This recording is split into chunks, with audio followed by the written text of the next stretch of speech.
About to leave, already packing. Come with me, I'm not really asking. We'll get away to a place where we don't know. About to see the world in action, what we can be, life with no distractions. We'll get away, this is what we waited for. Take my hand, we'll make it somehow. We can't miss out. I'm done living life with the lights out. Die with my own doubts.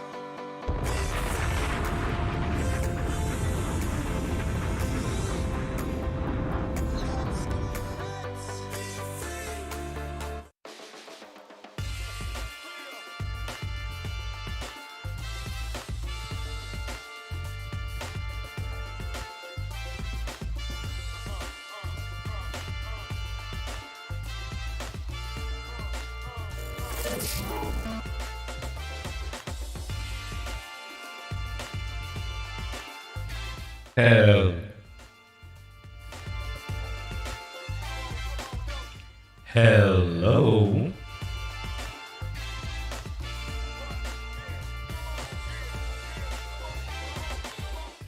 Hello, hello, hello, hello, hello, hello. Allow me to introduce myself. My name is TubeBuddy Technician. Back at it again with another live stream.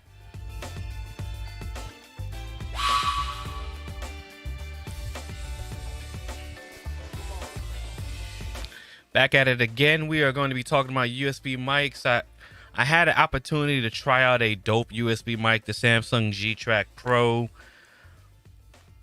It changed my outlook when it comes to USB mics. It changed my perception on USB mics. I do think that USB microphones are not for the dinosaurs. It really depends on what you're doing. Really depends on the type of content you're making, the skill level when it comes to you recording, podcasting, live streaming, voiceover work, when it comes to the type of content that you do.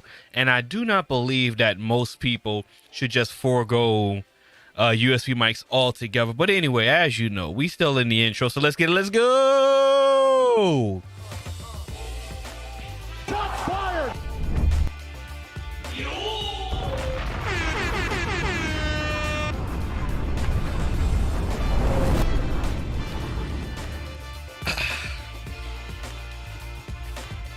This here. Ladies and gentlemen, allow me to reintroduce myself. My name is TubeBuddy Technician, and welcome back to another live stream. Salute to the people watching me in the chat room. Salute to the people watching me in the clouds. And salute to the people watching me on the replay. I greatly appreciate you for tuning in, and I greatly appreciate you for your time. So, like I said in the intro, I decided to try and use a USB microphone again. And the microphone I was using, and I was testing out, was the Samsung G-Track Pro. Now, this microphone runs for about $129, which is relatively cheap when you compare it to like the Shure MV7, the Samsung QTU, I think, or QU, or the Yeti X Pro. And when it really comes to what the mic does, I mean, it accomplishes a lot. And the one main takeaway that I have for the microphone is the fact that it sounded so good. It sounded very professional with little to no work to be done on the EQ side. Now, when I mean little to no work to be done, I don't mean that it doesn't need any work at all, because it is a USB microphone. And because it's so sensitive, there are things you have to do to remove the sensitivity, to remove the room noise, because it's such a sensitive mic. But a simple noise suppression filter changed all of that for me. And then after that, all I had to do was simply add my EQ, my regular EQ settings that are all done, might I say, that are all done in OBS using VST filters, which can also be done using voice meter, potato, banana, whichever ones you want to use. Which can also be done using Reaper filters, which could be set to globally affect your computer and all the audio outputs that you have available for you. So let me just find my track. We're going to switch to this one. Let's turn this up a little bit.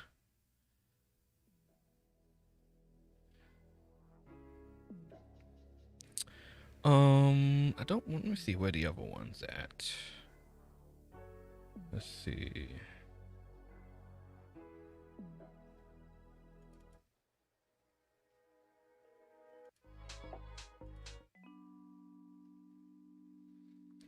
There we go.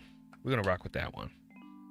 So anyway, so a lot of people, when it comes to, and yes, these glasses are red tinted lenses.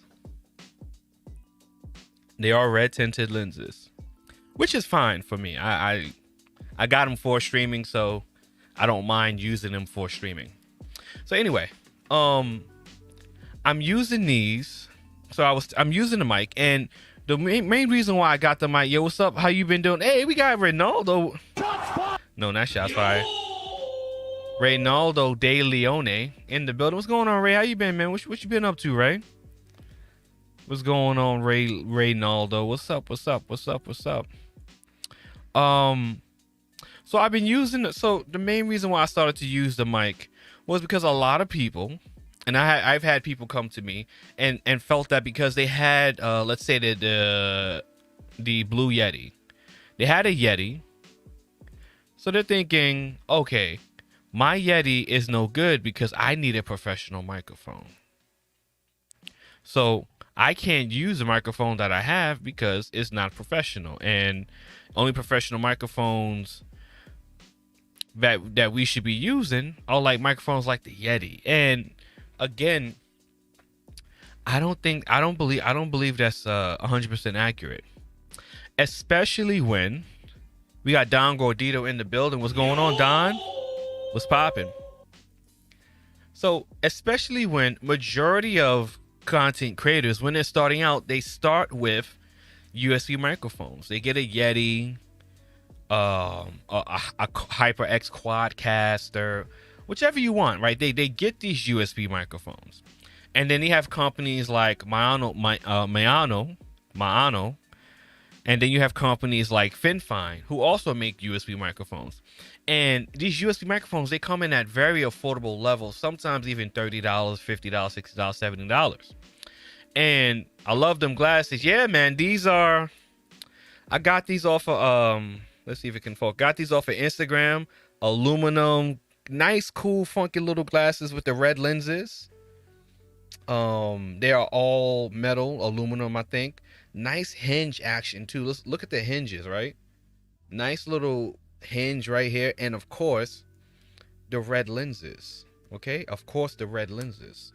So Blade vibes, right? Yeah, Blade, right? Hold on, let me see if I got the right voice for it. Okay, that's one. That's 2. Let me see. I think it's, let me see which one. Uh, I think I have it on that one. Okay, that's that. That's that. I think it's 2.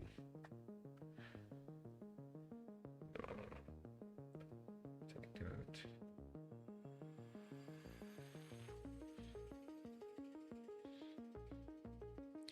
I was born ready to die, motherfucker.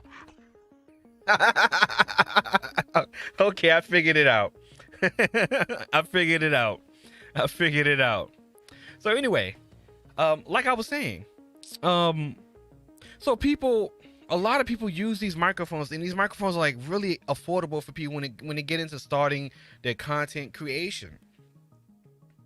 So when we're looking at these USB microphones, the one main takeaway when it comes to a lot of these microphones is that naturally they don't sound great to people who have it took me a minute to figure out which setting I had. So a lot of people, these microphones, they don't sound great naturally, right? You need to fix them. You need to adjust them. You need to make them sound good. So in order to make them sound good, you have to properly add the EQ.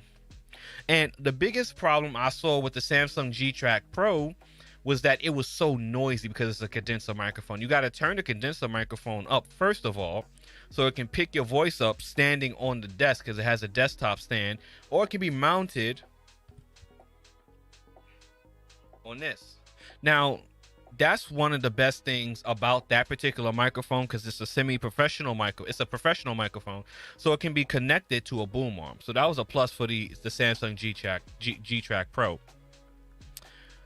So, naturally, these USB microphones, they're very hot. They're very noisy. They're very loud, especially when they're in the cardioid pattern, which most of them are going to be in the cardioid pattern.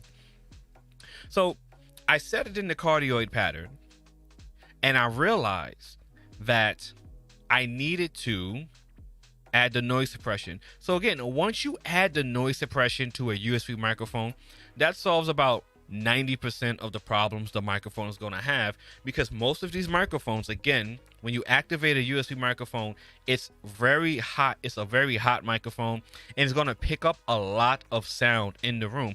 Again, my room is very noisy. I have an AC on, I have a fan on, there's a lot of ambient noise.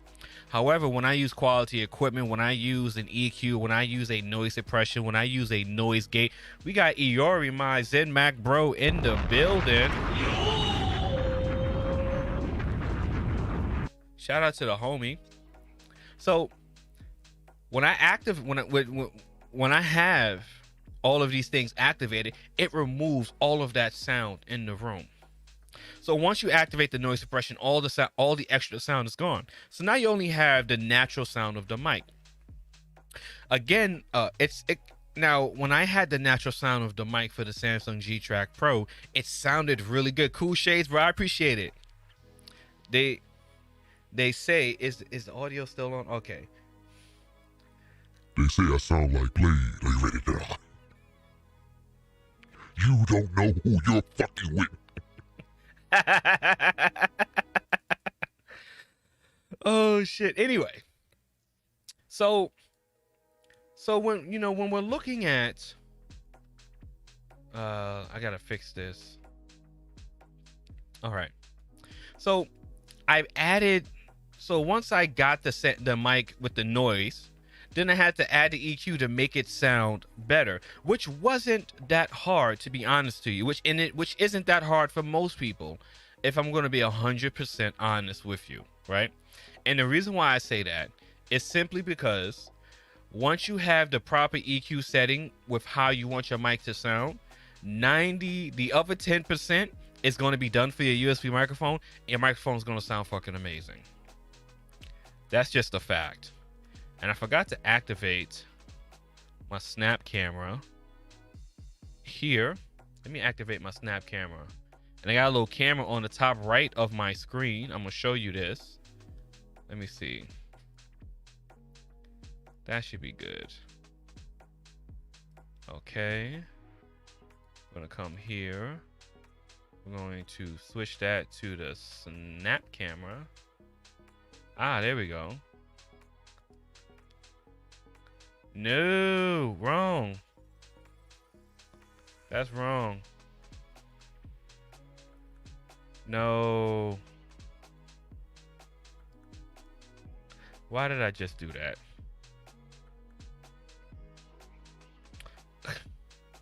Give me 1 second.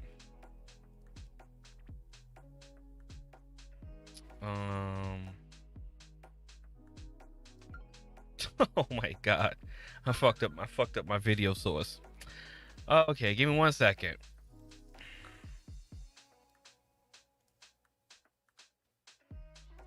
Okay. Let's see.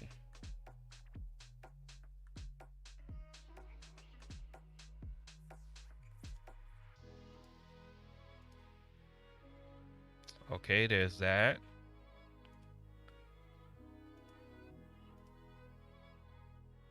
There's that.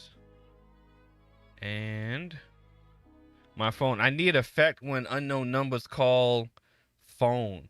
You know, isn't there an app, right? Doesn't the phone providers are supposed to do that for you? Okay, I have to re-add it. Sony Cam. Let's see. Uh-oh. Okay, I fucked up my video source. Let me see. Come here. All right, there we go. All right. There we go. Okay. Technical difficulties. So we good. There we go. All right. So like I was saying, good evening, Spectacular Gadgets. What's going on? So like I was saying, once you fix the noise suppression, you equalize, you know, your EQ settings, and you'll be good to go.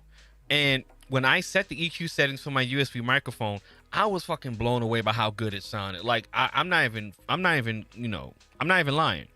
I was so blown away by how good this microphone sounded that I sat back and I thought to myself, and what I kind of, the conclusion I came to is that the main problem with a lot of people when it comes to the USB microphones is not the microphone itself, it's them not knowing how to set the audio properly to make the microphone sound better.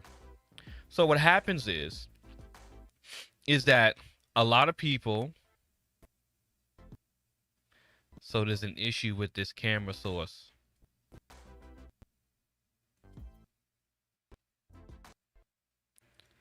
Okay, so we're gonna just take that down. Okay. Yeah, so there's an issue with for whatever reason, there's some kind of audio issue that's wrong with my OBS, where there's a bunch of video sources and something's wrong with the encoder. I don't know why. I can't figure it out. The snap cam used to work, so now it don't work anymore. Anyway, we're moving off of that. And once I properly set the right EQs that I needed, the microphone sounded just as good as my Ashton Stealth, which again was surprising because most people will make you believe that these microphones, that a USB microphone is like, peasantry to a Shure SM7B, a Rode, a RE320. That's another popular one. So what I really learned, again, is that the most important part of using a USB microphone is not the actual microphone itself, is the microphone technique, the placement, and the proper tuning that you do with the microphone. Now, let's say you're starting off, right? And you're looking to buy a microphone to add to your podcasting or live streaming. If you do regular recorded content and you want to add like a live stream to do like a StreamYard live stream, and you just want a simple, this song is killing me. this right here. There we go. And you want to add a USB microphone to your setup in order for you to have like live streaming for your channel and for your content on your channel.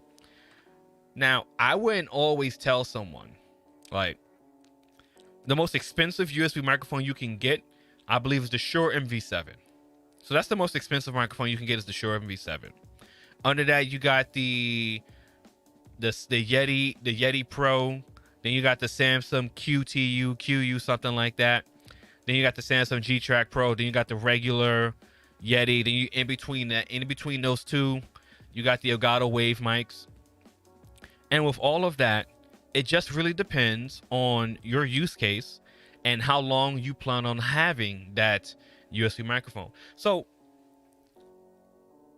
for one set of creators, the MV7 can be their main microphone, and they don't need another microphone because they have the other microphones that are set up for their recording on their cameras and things like that. Like they have like Easy Computer Solution. He's been on the channel. He has all the expensive boom arm microphones for his recording, so he doesn't really need another, USB microphone. He can use all of that stuff to do that. And you have people that they have so many microphones that are invested into the recording for their audio, for their regular videos, that the USB microphone serves its purpose by allowing them to live stream and to communicate with people on live streams simply by plugging the USB mic in and going ahead with their live stream. And for those people, it really just depends on use case, need, and how the microphone works for them. So for a lot of those people, a USB microphone is a set it and forget it type of situation. It just depends on which price they want. So they can go as high as the Shure MV7, the Yeti X Pro. They can go down a little bit to which one is it? The Samsung QU, the regular Yeti. In between that, they get the Elgato Wave, which is actually a really good mic with Elgato's Elgato Wave software. So this software is freaking amazing. Or they can just get a regular a Razer Siren Mini, a HyperX Quadcaster. So the sky's really the limit for those people. But once they get that one mic, they're good to go. So now you have the people on the other side. So the people on the other side, they want a USB microphone because they want to practice with their audio. They want to practice with making content, podcasting, live streaming. They want to get acquainted with the software, the hardware that's needed to do all types of recording, to do all types of live streaming and podcasting and voiceover work. So they want a good USB microphone to get accustomed to the work. And then once they're done learning the work, once they're done understanding how things are done properly and creating their content, they want to move on to a more professional setup. So with these people, they may not be inclined to get the $250, $200, $199 USB microphone. They may hang around the Samsung G-Track Pro, the Elgato Wave, the regular Yeti, the HyperX Quadcast, the Rode NT USB Mini, the Razer Siren Mini. Like, they may hang around those price points for USB microphones because the only exception, I'm going to get to the exception, because they plan on replacing those microphones with an audio interface, a USB audio interface with an XLR microphone to get better output. And the only unicorn in these two scenarios are going to be microphones like the Shure MV7. Now, again, there's other microphones that are USB, that are XLR. The Shure MV7 is the most popular one and by far the best reviewed microphone, and it sounds amazing too. So the Shure MV7 is a USB microphone with an XLR output. And it still comes with the software that you can use for Shure to alter the EQ of the mic and have it connect better throughout your different audio settings, whether it's hardware or software in your live streaming setup. So the only exception to that is going to be the Shure MV7, which would be a great option for people on both sides of the fence because it's so dynamic in its ability to be used as a USB microphone and as an XLR microphone. But besides that, if we're looking at the person, the creator, who is looking to simply get a USB microphone to get accustomed to things and then move on from that to get an XLR microphone, their budget is not going to get any higher than that $200 price range. So a microphone like the Samsung G-Track Pro, which I tested, would be awesome for that. And again, there is nothing wrong with having a Yeti. There's nothing wrong with having a USB microphone. There are thousands of people who use USB microphones as their main setup. Not everybody uses a $300, $400 microphone, right? And you don't have to. That's the best part about having software and hardware, combining the two to get the output that you want. You do not need super expensive. I have the wrong. Let me see something. Let me see. Oh, I know why. Let me see if I can get rid of these labels. Okay, let's see.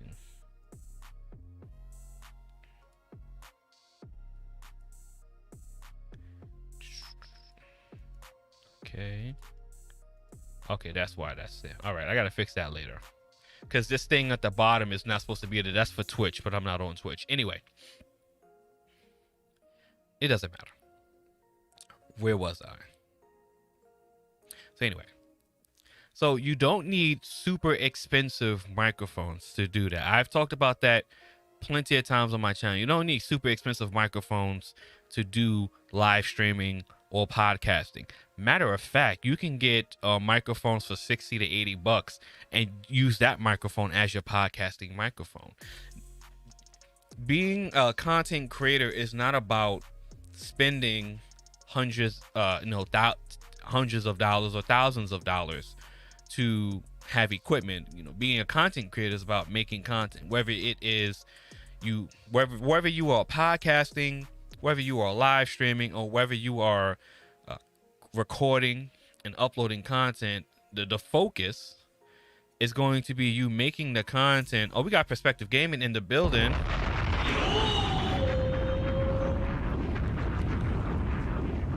Let me see. Uh-oh, wait a minute.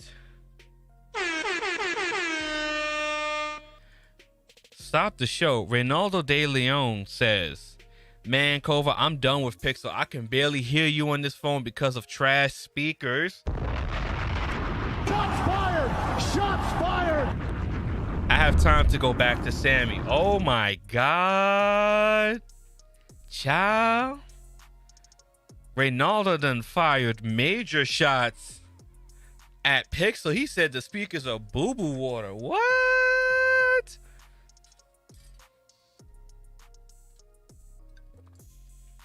Damn, Ray. Now look here, man, about these Pixel phones, right? I'm sorry, I'm gonna keep it a buck with you. I always thought the Pixel phones were garbage. I never cared for them, not because I believe that the cameras are overhyped. In my opinion, I believe the cameras are overhyped. For me, the cameras don't look any better than what an iPhone or a Samsung phone can reproduce. For my eyes, I really couldn't tell the insurmountable difference between what the Pixel can reproduce and what the Samsung phones can reproduce. So I always felt that they were very much overhyped, and their ability to record and take pictures. So there's that. And Perspective comes in saying, "Pass it to me." Perspective will take it off you. We got a deal going on. Man, this Pixel 5 is so bad. Oh man, he said the speakers. I really like them for the camera. Yeah, a lot of people really like them for the cameras, right? I never felt that the cameras were so great for me to give them such praise. And on top of that, we're talking about the design, which is blah, right? Which is shots fired! Shots fired! which is Boo Boo, right? And I never liked the build quality. And to top it off, we have stock Android, which by far is the most boring experience, in my opinion, that I could ever have on a cell phone. I mean, I can tolerate any skin. I can tolerate any UI on top of Android, but I cannot tolerate stock Android. I'm ready to just keep it as a camera phone only, to be real. Yeah, I mean, that would make sense. I like the Pixel for me in screen calling. Really miss my Galaxy Note 20 Ultra. I'm telling you, y'all listen. Y'all cast is tripping, getting rid of your Note 20 Ultra. Y'all tripping. Man, the S21 with that overheating issue, man. I even with using, the fold, the copper poppy. Even with using the copper poppy, right? I still when I go back and use my Note 20 Ultra for certain things, I just don't get tired of the pen and the feeling so lightweight in the hand. Like I can't get rid of that. I'll never get rid of that phone. If that's the last Note phone, then I'm not gonna get rid of that phone. I don't care what. All jokes aside, man, I'm sorry to hear that. Yeah, I mean, if you're unhappy with a device that you paid money for and you can't really do much with, like, that's unfortunate, right? But speaking of phones, let's get into using. Let me just wrap up the microphone talk. So ultimately, it doesn't matter what microphone you get, especially when it comes to USB microphones. We're talking about Yetis, especially because Yetis get a lot of hate. What matters is your understanding of combining software and hardware to maximize your ability to make the best content possible, no matter how you're making that content, be it a podcast, a live stream, a voiceover, or recorded content. You have to understand the combination of software and hardware to accomplish the goal that you want to accomplish. Now, moving off of microphones, y'all want to get a 20 Ultra 2. No, what's going on? We got Keystone in the building. So moving off of microphones again. So since we're talking about cell phones, a lot of people don't believe that they can make content with a cell phone. Again, there's people in the chat room that use their cell phone for content. There's so many creators as they're making their content, improving their technique, getting more gear to make better content. There's people that still use their phones as primary cameras to record their content, and there is nothing wrong with that. And the reason why I say that is that the most powerful camera that you can carry on you, and the most lightweight one, is usually going to be the one that's in your pocket, man. It's usually going to be the one that's in your pocket. And the reason why I say that is this: there's something that a lot of camera phones can do that a lot of other cameras can't do, and it really depends on the price. From what I noticed, is really when it comes to 4K 60. It's really when it comes to 4K 60. So when we're looking at 4K, like when we're looking at 4K 60, you got your Note 20 Ultra that can knock out 4K 60 and 8K 24 frames or 30 frames per second.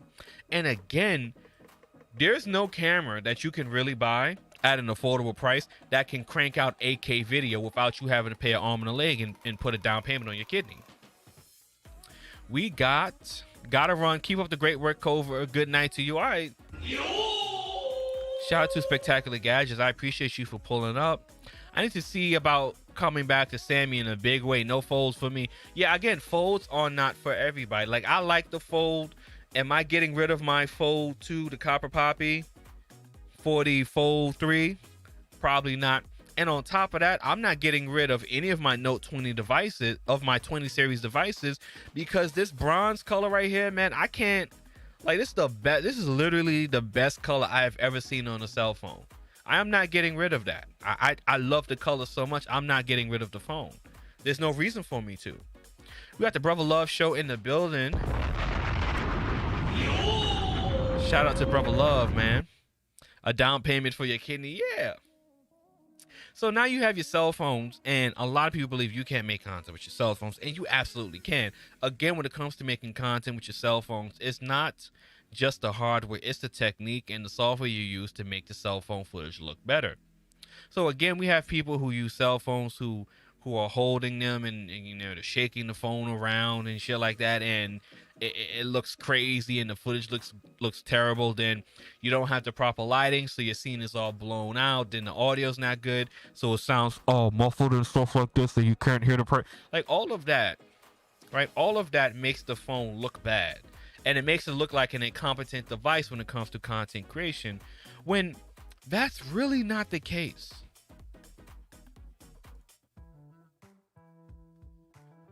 That's really not the case. So a lot of people can do a lot of damage, especially with the Note 20 Ultra. What? A lot of people can do a lot of damage with their cell phones, but you gotta know how to use it. You have to know how to use your phone to make the best content possible. You have to learn how to use your phone properly. You could do a lot of damage with your phone, but you gotta learn how to use it. You don't need a studio. Okay? A lot of people think that you need a studio. You need, because of Marquez Brownlee, you need a Red Cinema camera, or you need an A7S III, or you need a Shure SM7B, or you need an expensive Mac computer, excluding the Mac Mini. The Mac Mini isn't that expensive. You need a Rode Podcaster Pro or Go XLR. You don't, or the Godox SL60 lights. Like, you don't need all of that stuff. You just need proper technique and to use what you have available to you. So when it comes to the phone and how to make the phone look better, you got to incorporate the lighting, because the problem with cell phones is they have a smaller sensor, and because they have a smaller sensor, they're going to need more light to make the video quality look better. I used to edit on my phone a lot back when I had the Note 8. Yeah, man, you can. And the thing about it is, because that Note 8 has that S Pen, it makes it such a breeze to do. It's such a great experience to edit on a Note device, and the tablets with the S Pen as well. So that's also a great experience as well. So once you figure out the proper lighting to make your phone look good, you got to figure out the audio. And again, the microphones on phones are not the best. You got to know photography on your device. Absolutely. So the best way to make your microphone sound better on your phone is to use lavalier mics, USB-C to 3.5 millimeter jack conversion microphones, whichever microphone that you can plug into your phone to get the proper sound covers the bad sound that phones produce when they're recording. So then the last thing that you have to fix when it comes to making content with the cell phone is the stabilization. I still have my Note 10 Plus 512. Yeah, and that phone was a beast. I personally did not like it. I personally did not like the Note 10 because the Note 10 Plus, because I didn't feel that it was really that much better than my ROG phone. Where's that? Right here. And this is my baby right here. I ain't getting rid of this for nothing. This is my baby right here. So I didn't feel it was that much better than this phone right here. So I didn't feel a need to replace it. So I sent the Note 10 Plus back. I didn't keep it. So I skipped the Note 10 series. I didn't want it. And I got back into the Note series with the Note 20. So the biggest issue that you're going to have when it comes to cell phones is that you got to fix the stabilization, because even with the stabilization that are built into most cell phones, they're not up to snuff when it comes to like recording and keeping a stable image. So that's when gimbals, easy computer solution, he has a lot of gimbals. That's when gimbals come into play. That's when tripods come into play. So what this Ray says, Mine's at Perspective Gaming, looking for one soon, but also looking for a Galaxy Note 20 Ultra. Definitely need that 512 gigabytes. Yes. And my ROG Phone 2 has 512, and I still have 11 gigs left. And I'm just struggling with my Note 20 Ultra with 128. Like, I got a 256 card in there. I need a 512 card in that Note 20 Ultra. I'm not even going front. And just have everything on the Note 20 just go to the card, to be honest with you. But once it's going to be the same with my Fold 3. I hear you. But once you get the stabilization right with a tripod and a gimbal, you got a content creation beast. And the coldest part about it when it comes to cell phone, that you can live stream off of cell phones too with Streamlabs.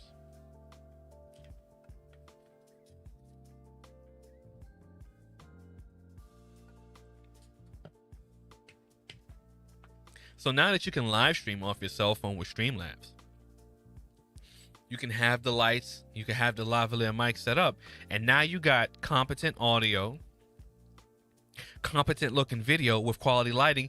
Man, you good to go. You don't need a ZV-1, you don't need a Canon M50, you don't need an A6400, A6100, A6600, A7S3, Canon R5, Canon R6. You don't need any of that. You just need the proper accessories.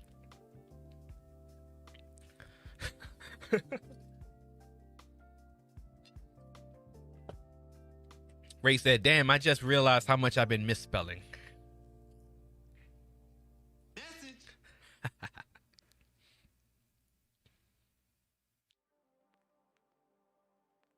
It's all good, Ray. We've been there before, man. We've been there before, man. Don't worry about it. So, once you have the proper equipment, you'll understand how to make your video look better, your sound better. And you won't need an expensive studio. You won't need a studio, right? Because like what comes to mind when we're talking about a studio? A studio is really just somewhere where you do your work, right? A studio is not just a place where you go that's separate from where you live. It could be, but that's not always the case. Not everyone is making millions of dollars, thousands, tens of thousands of dollars per month on their channel or their content. So not everyone has the ability to have a separate place to do content. So your studio is your workspace, right? So everything that I do is here in my room. So from my computer to my lights to my nano leaves to my back wall divider, my monitors, my two monitors here, my camera up here, my TV up there, the second computer on the floor, and the Go XLR here. This is my studio. I have things on the wall, so it's sound treated. This is my studio. The concept of a studio comes from having the gear in a place where you can record your content, not just you buying a bunch of shit to make content. And again, that causes me to go back to the whole concept when it comes to the USB microphone. Because if you're just simply doing podcasting, or if you're simply doing live streaming off the USB microphone and you have like a laptop hooked up to the USB microphone and you're using your cell phone as a webcam, that's your studio right there. That is your studio. You don't need anything else. Keystone says, my video is going to be basics, flagships, that's it. I hear you. So if you have a laptop and a USB microphone and you're using your cell phone, Fold, Tube, let me see, come on. Z Fold 2, Ray got the Pixel 5, Perspective got the Note 10 Plus, Keystone got the Note 20 Ultra, 5G. Whichever phone that you have, you can do the same with iPhones too. You use that and you can set it up as a webcam to live stream, hook your computer, your laptop up to your USB microphone, and you're good to go. There goes your podcasting, there goes your live streaming setup right then and there. That has nothing to do. You don't have to use a Cam Link 4K. don't have to use the ZV-1, A6100, A5500, A6400, 6600, A7S3. Like Canon R6. What is it? I think the Canon R. Like, you don't need all of these expensive cameras. You just need to know how to use what you have. Now, when you're ready to improve your content by buying the gear, that's when you look to where you look to replace certain things. And again, in any scenario where you're moving on from a USB microphone, it would not be to another USB microphone. Okay, so don't have the FinFine 900 and then go to the Samsung G-Track Pro. That doesn't make any sense because you still have a USB microphone. If you wanted to move off a USB microphone and have the option to get an XLR interface when you save your money up or whatever your budget is, yes, the Shure MV7 is the way to go. Other than that, do not buy a USB microphone and then buy another USB microphone, because that doesn't make any sense. That's the same thing that goes with Elgato's $200 webcam. If you have the Brio, which is $174, do not go and buy another $200 webcam. It doesn't make sense. At that price point, you can just get a GoPro Hero 7 Black. Where's my GoPro at? You can simply get this guy right here.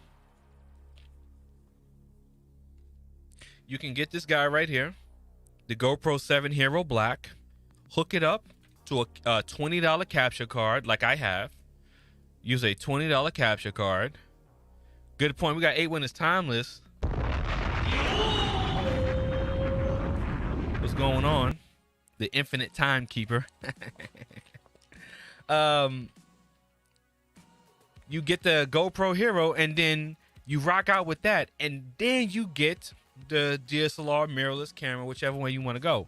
But I don't want you to think because you have a webcam that when you see a new webcam come out, you buy another webcam. No, you don't do that. You go from the webcam, you go to an actual camera. Now, you could skip the GoPro completely and get to a DSLR mirrorless camera. That's 100% fine. Just please do not get another webcam. That's not you wasting your money. Don't do that. Don't do it. I got a credit on one. That's what's up. And that's something that people don't they don't acknowledge. They leave it out. They kind of skirt that kind of process.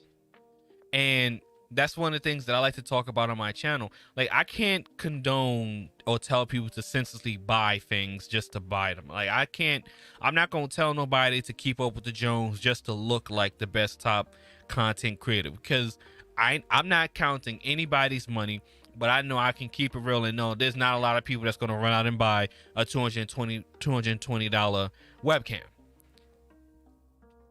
And I can't even convince most people to buy a $200 webcam. It's a stretch for me to tell people to buy the Brio. The only reason why I tell people to buy the Brio, in my opinion, for an expensive webcam, it offers the best bang for your buck, and it's under $200. I can't with a straight face tell you to go buy a $200 webcam. I can't do it. For $200, I'm gonna tell you to go get a GoPro 7. I'm sorry, or get a used A5100. If you could find it for a used A5100. Sony A5100. I can't tell no one to buy a $200 webcam. But if you do have a $200 webcam, whichever webcam you have, do not upgrade and buy another webcam. Same thing with a USB mic. If you have a USB microphone, do not upgrade and get another USB microphone unless you're getting the Shure MV7. Straightforward as I can put it. If you have a USB microphone, the next USB microphone that you buy is the Shure MV7. If you want another USB microphone, and that's it. Do not buy another USB microphone. If you have a USB microphone, you're upgrading from a USB microphone, you go straight to XLR, dynamic, or condenser. But since we're talking about dynamic and condenser, there's a not so much of a misconception. This is like a misunderstanding, when it comes to dynamic and condenser microphones. And the misunderstanding is that everyone has to get a Shure SM7B, which is of course not the case. And everyone has to get an expensive microphone, which is again not the case. And people miss the point where when it comes to condenser microphones. And the biggest takeaway when it comes to condenser microphones, right, is that condenser microphones are very powerful with circuitry that are inside a condenser microphone so that they can pick up everything in the room because they're so sensitive, which is good because you get a nice presence boost on the microphone. Now, condenser microphones are perfect for voiceover work and podcasting. Dynamic microphones, on the other hand, are good because they isolate. They reject a lot of the noise. So a lot of people can use that in a room that's not treated. One of the reasons why so many people use it. And they have that broadcaster sound and tone to the microphone. So people that don't really know a whole lot about the difference between the two usually just tell people to get dynamic microphones. Whereas, a person like me and other people, I will tell you to get whichever microphone, one, based on your room treatment, two, the sound that you're looking for. I would implore anybody that's wants to have a microphone for voiceover work, podcasting, live streaming, recording, to try both dynamic and condenser microphones and see which one you like the best. Just see which one you like the best. I have a dynamic and I have a condenser.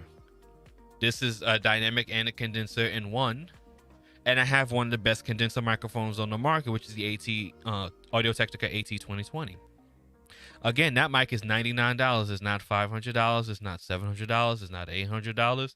It's a $99 microphone. You don't need a $700 microphone if you're not making $700 microphone content. Unless you just have... If you have money to burn and you just like to spend money on expensive tech things and you just want to spend the money, I mean, go right ahead, right? I'm not gonna stop you. It's just I wouldn't tell you to do that. We got Sneed, the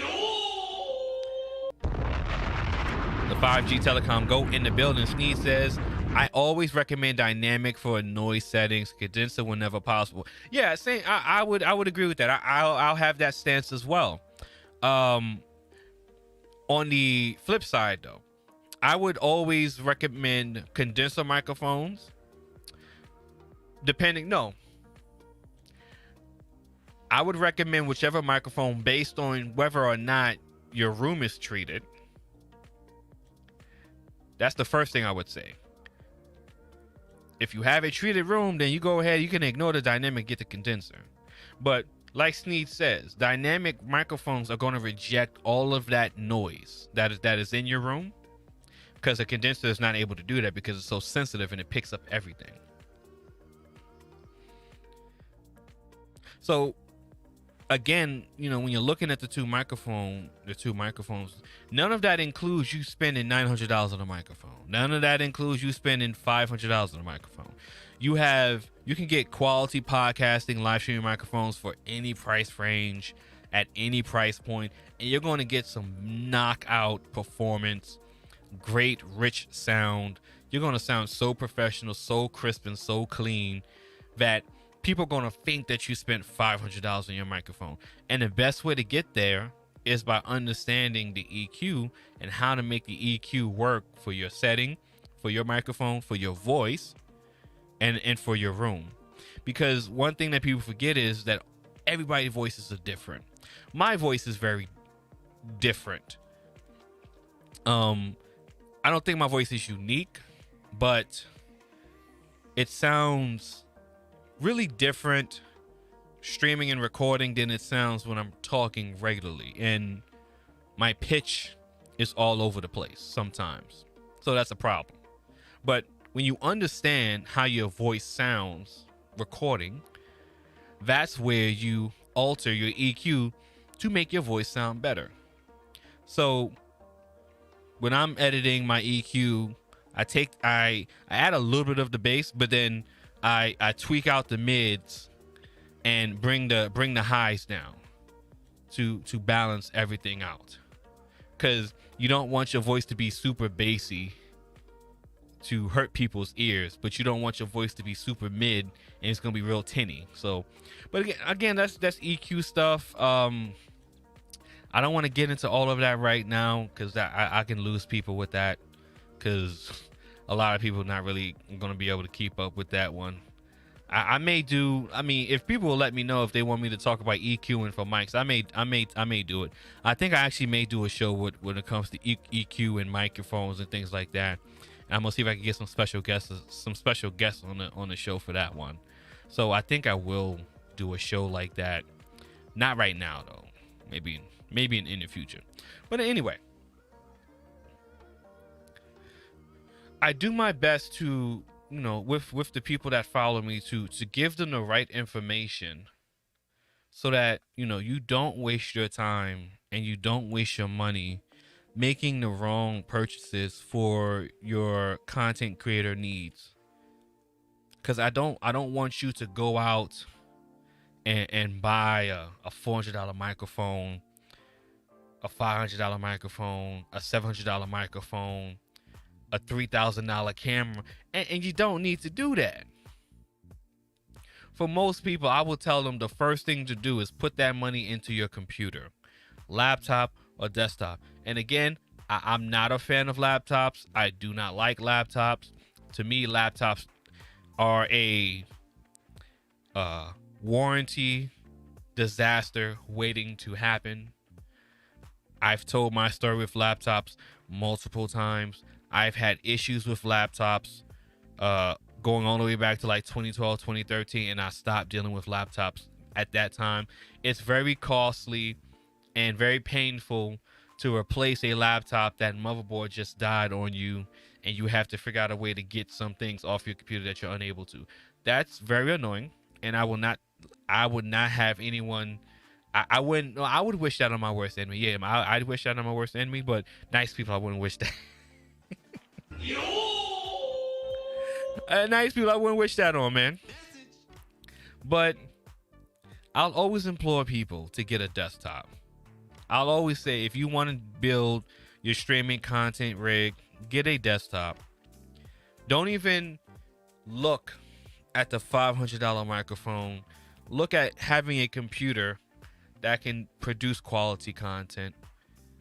Then you can look at the microphone, and again, you can get a USB microphone and you can sound like a fucking champ, a absolute champ on that microphone. I had the G-Track Pro in here, and what I want to do is what I really want to do is I want to get another USB microphone, but I don't want to get like $100 microphone. I want to get like a cheaper microphone and work with that microphone. So I may get like a J-Labs microphone. I may get the Rode NT USB Mini. I may get the Razer Siren Mini USB microphone. I want to get like a real cheap microphone, and I want to test it some more, and I want to see what it sounds like when you're working with a USB microphone and it's a cheaper USB microphone. Because yeah, it's to me, it was kind of easy to make a professional USB microphone sound good. Oh, I stopped recording. That's crazy. Damn. Fucked up. Anyway, it's easy to make a professional USB mic sound good, because professional USB mic, it already has the preamps built in to sound good. There's only so much you can do to the microphone to make it sound like, you know, there's only so much you need to do to the microphone to make it sound good. So with that, I said, okay, I need a cheaper microphone. So what I'm going to do is I'm going to get a cheaper a USB microphone. What's a good computer for me? We got Sir Ism. We got the Macasphere in the building. Sir Ism says, what is a good laptop for me?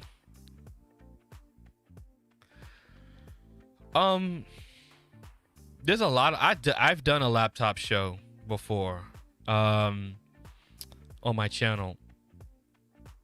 It depends. Like if you just need, and again, like when it comes to asking if you need a good laptop, the one thing that a lot of people say, oh, I need a game. You don't need a gaming laptop, right? You just need a competent laptop. I think any laptop for you that's under $800 will be good for you for what you do. You can let's see if we can pull this up. Hold on, let me see. We're gonna go private. Let's see if we can do a little Amazoning. Okay, shout out to Ism. We can do a little Amazoning right now. Let's see. Let's pull up.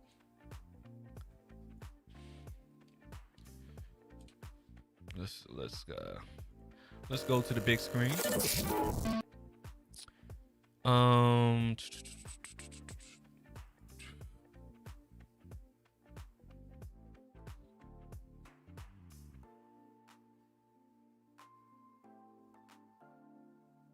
Wow, this shit all fucked up.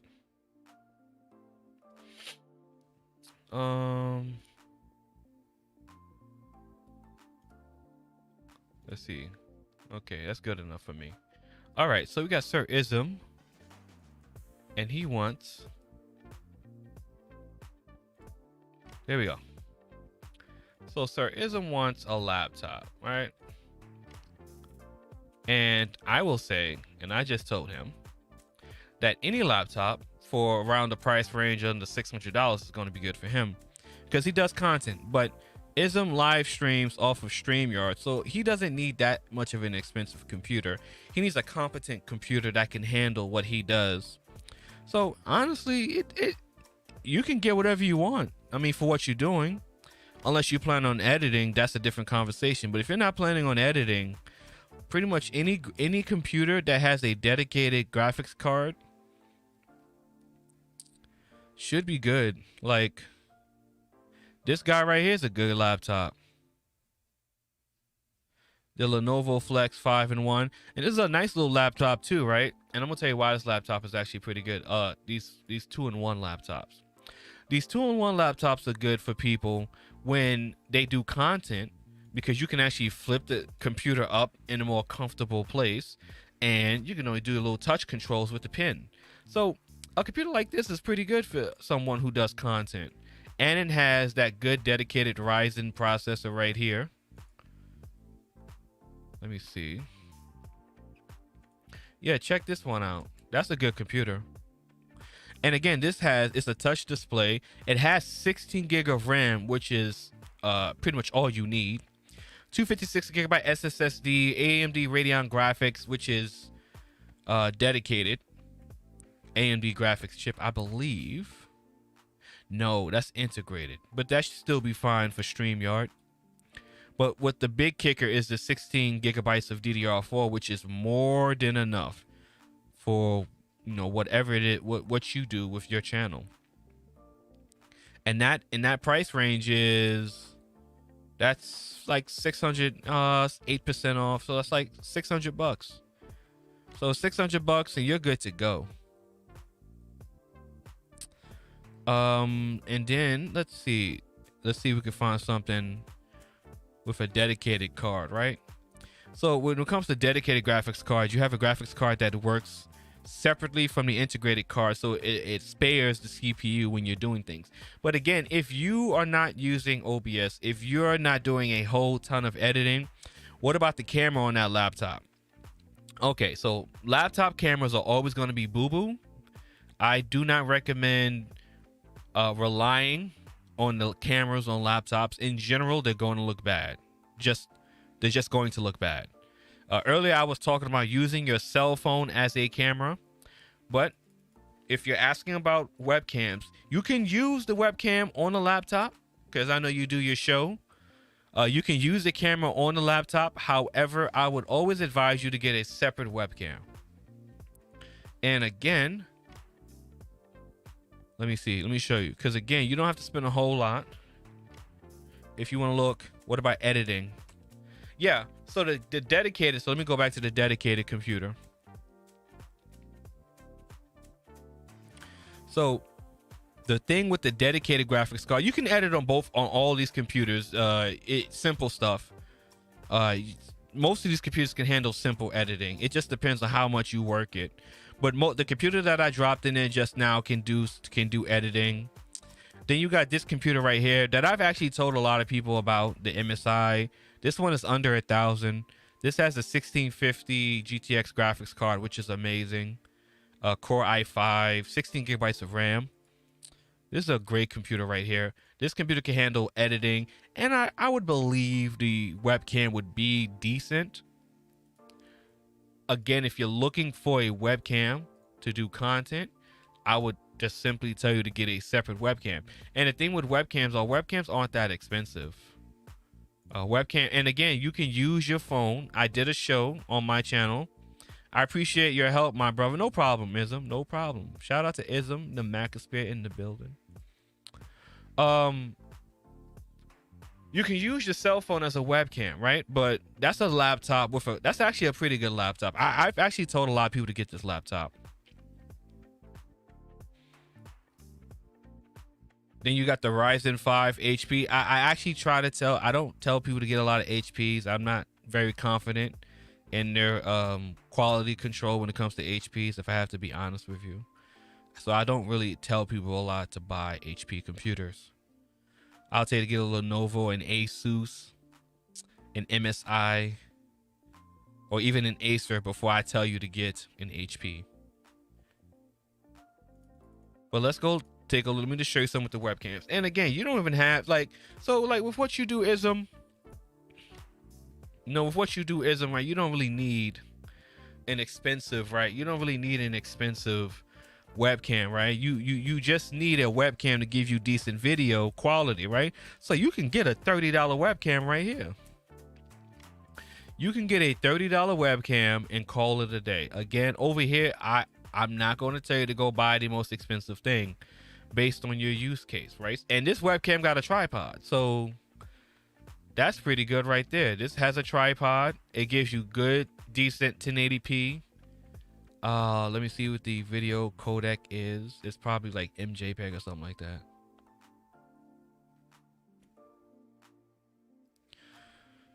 Let's see. What is... Let me talk into the mic a little bit closer. I can't tell what the video codec quality is, but for 30 bucks, you can't beat it. I'll be honest with you. You can't beat this at $30. Really can't. Especially when you're just looking for 10. The laptop, yeah, that laptop is a banger right there. That's a good laptop. Yeah, this webcam for 1080p webcam. This 1080p webcam is good to go, right? Or you get the Logitech C920, which is like the industry standard for 1080p. You get this one right here. This is like the industry standard for 1080p. Let me see. Kind of mad I accidentally stopped recording for whatever reason. I should set the other computer up to record locally so I don't accidentally do that. Let's see. And that's another Logitech webcam right there, so yeah, I mean, it really just depends on what you're looking for.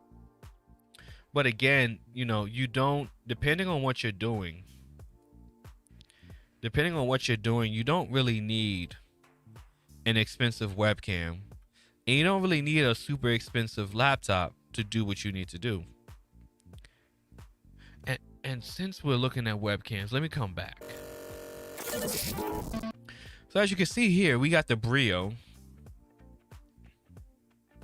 And the Brio is $166.99.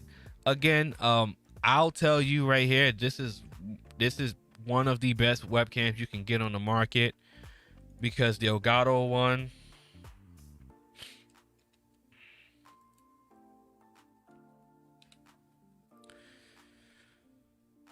the Ryzen one is $199. The Elgato one ain't even on the freaking Amazon. It's not even on. It's on their website. I'm not gonna go to their website right now. I'll probably do a separate Elgato stream next time.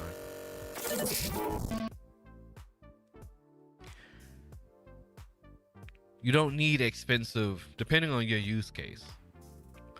You don't need lights are looking a little funny on the screen. Oh, that's just me.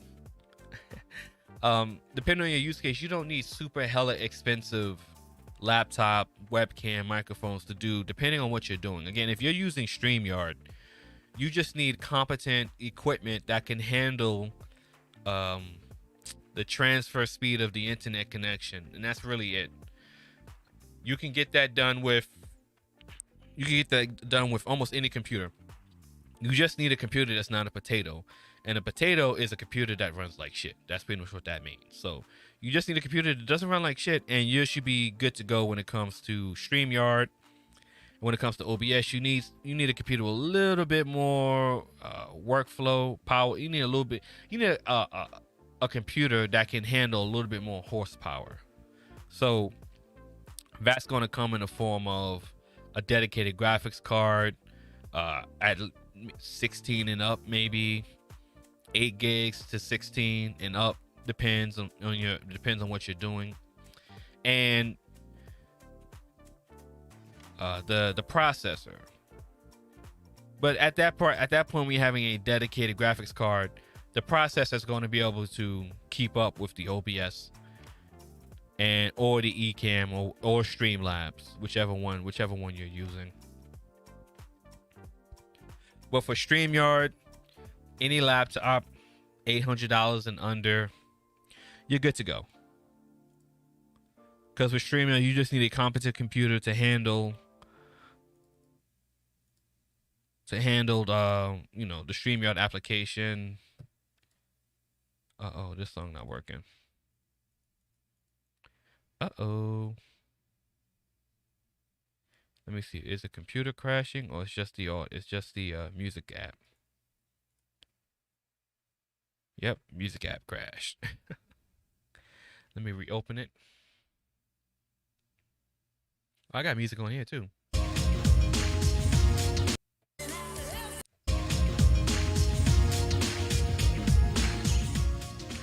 Play that for now. When you're the technician, you gotta have backups on top of backups sometimes, man. So I got a pretty good song on the sample deck that I can play, if I'm ever having music issues. And it's a pretty good song. Not much copyright issues with it, so.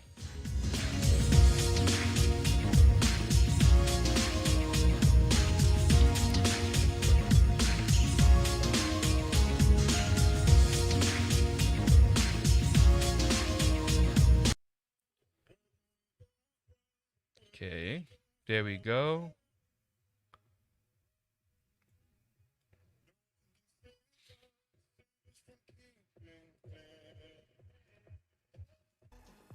Okay, we back. We are back. Let's see what we got.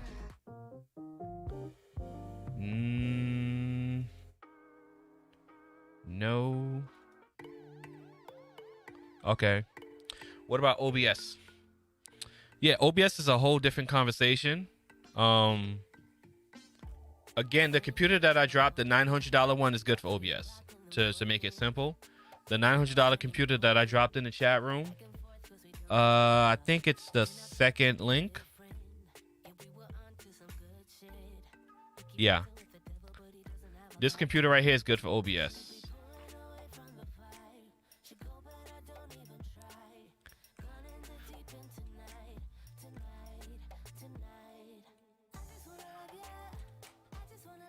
So this right there, the computer that I just dropped in the chat room, that's good for OBS.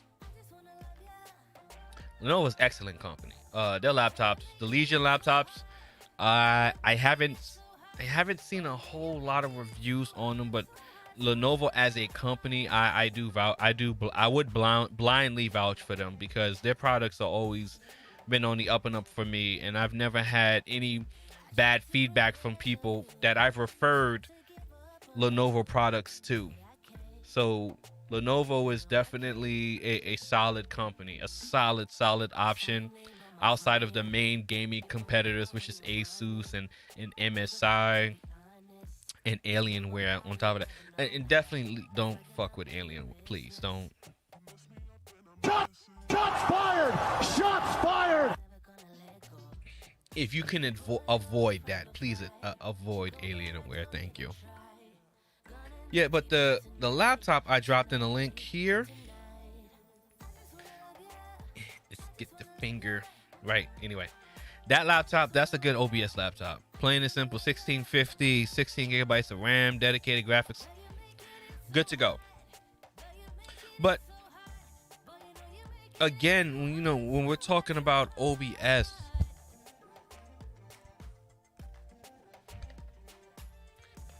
okay.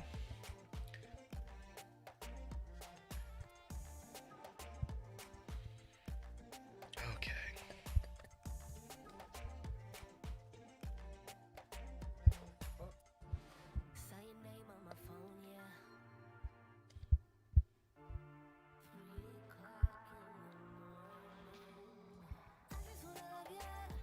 Okay, hold on.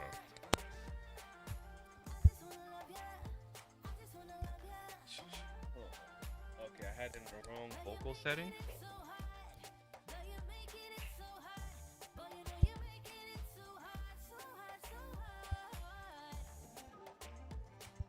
The hell happened to the microphone? We got DJ LaFave in the building. Oh my god. As soon as DJ LaFave coming, I have all the issues in the world with the microphone, yo. The fuck? The microphone just... Damn, microphone, you can't keep it up? Shots fired! Shots fired! Shout out to DJ LaFave in the building.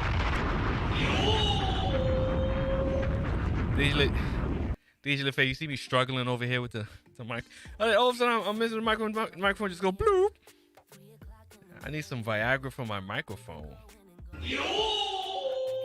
Jesus Christ. Anyway, so when we're talking, and I think I had it in the wrong setting. Oh my God. Lord Jesus, help me. When we're talking about OBS, right? Like you're using OBS for a reason, right? So I wouldn't tell you just to go use OBS to live stream just to use OBS. You have to really like be using OBS to use OBS. Because if you're like doing presentations, then yeah, you can do that in OBS. Anything really, the difference between silly mics be mic. Bro, I'm like trying to fix the mic and the shit just go bloop bloop. Like the fuck? Like Mike, what are you doing? Yo, I'm telling you, man, it'd be a struggle over here with this live streaming shit, man. It's a struggle, yo, for real. I be struggling with this stuff, man. I don't care what no one say. This is a challenge to get this done. Anyway, when it comes to StreamYard, some of the people watching me use StreamYard. When you're using StreamYard serves a whole sector of people to do content the way they need to do it, right? The move from StreamYard to OBS comes into play when you want to incorporate more features into your live streaming production via audio, video, graphic effects, visual effects. Shout out to DJ LaFave, the OBS GOAT.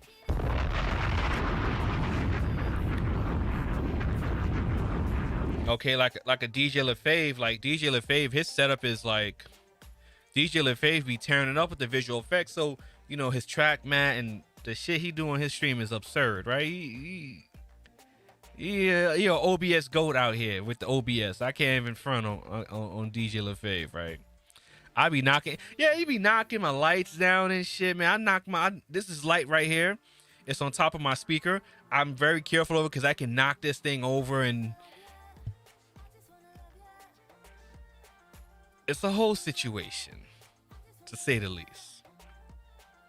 So when you're using OBS, to expand your ability to create better content that's visually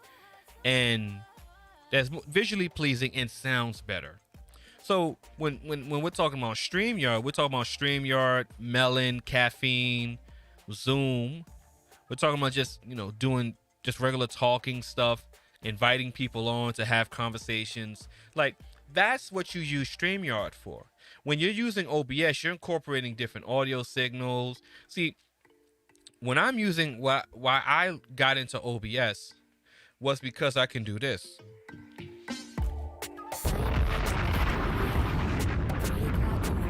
right? I can separate my audio signals. I can transfer. I can do all. I can have overlays and do all of the graphics and stuff like that too. That's that 90s feel right there with the song.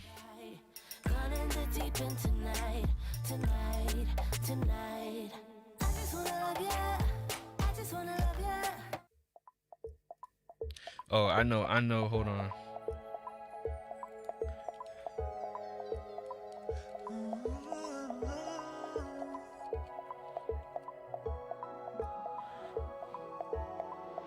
But do you really know about trust? It could hurt my love, y'all, but you really got the choice, but have some. Hold on, this one. Hold on. Oh, fall down, never getting used to feel numb. It's getting hard to overcome some knowledge to be free from this gun. One shot and I'm down. Oh, I know that all is gonna fall. Never learn from it all, like a fast ball in motion. There we go. We could. Okay, there we go. That's what it's called.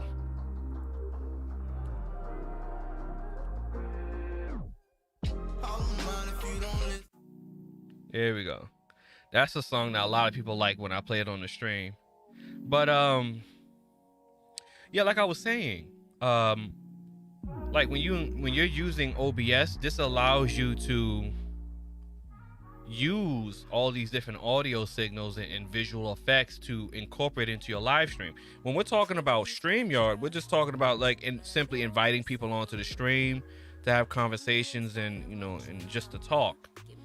So there's a difference. So when you're asking me the difference between OBS and StreamYard, the response that I'm gonna give you is, what are you using StreamYard and OBS for? What are you using StreamYard for? What do you plan on using OBS for?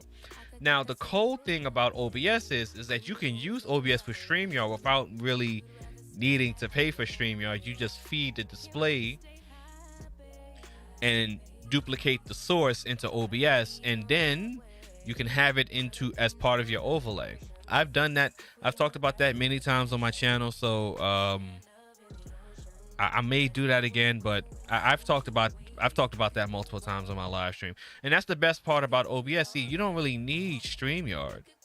You just need to have a StreamYard account. The only reason why you should really pay for StreamYard is that you want to have 10 people on your stream. That's pretty much it.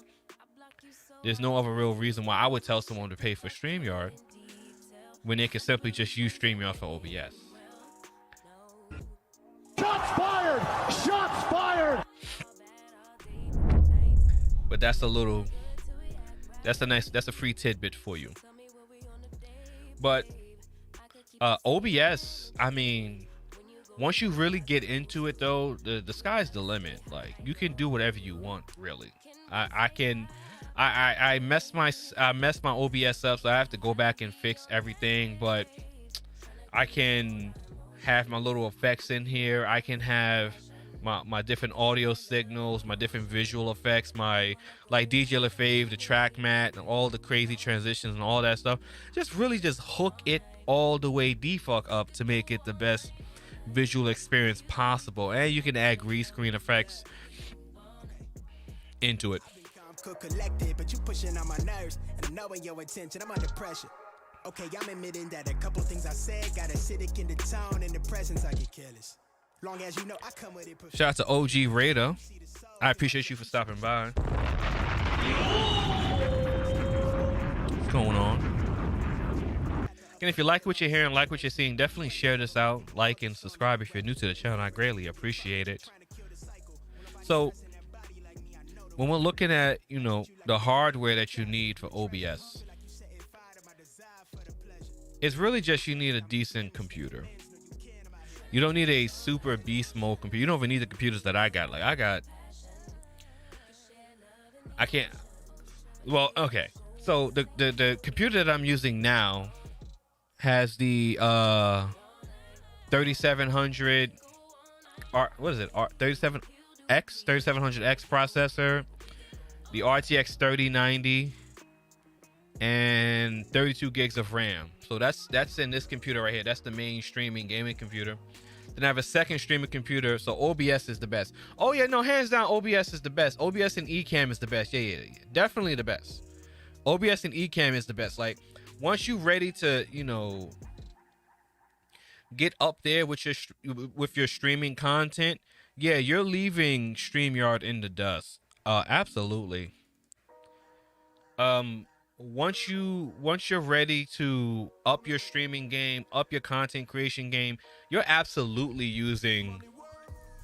Let me see something. Okay. Once you're ready to up your streaming game, you're absolutely using OBS. You're absolutely learning Ecamm, because that's the pinnacle of live streaming right there. The pinnacle of live streaming is not Zoom and StreamYard or Caffeine or Melon. No, it's Melon, because Caffeine is a separate program. You do such a good job on your videos. Thank you. Hey, I appreciate that, man. That means a lot. I appreciate that, for real. Thank you. I appreciate that. It's not easy. It's not easy. StreamYard makes it look easy. Zoom makes it look easy. Melon makes it look easy, but it's not easy. It's a skill. You have to learn it. OBS is the best. Yeah, I mean, DJ LaFave, man, I'm with you, bro, man. I shout out.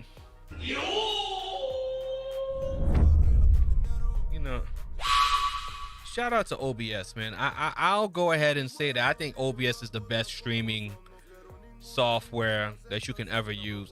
Ecamm has its thing. This Ecamm is a whole situation, but from what I've seen from Ecamm, OBS is just better, in my opinion. I just think OBS is better. I just think it's better. What you can do with OBS is so powerful.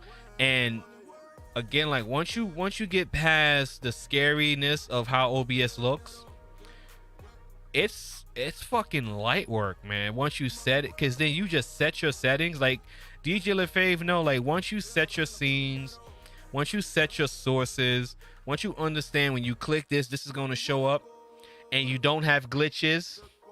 Okay, we don't have glitches on our setups. Okay, there's no glitch on a setup. All right, once something shows on the screen, it's there because something was pointing at it. That's a little insight. For the people that's watching that understand that reference, you get it.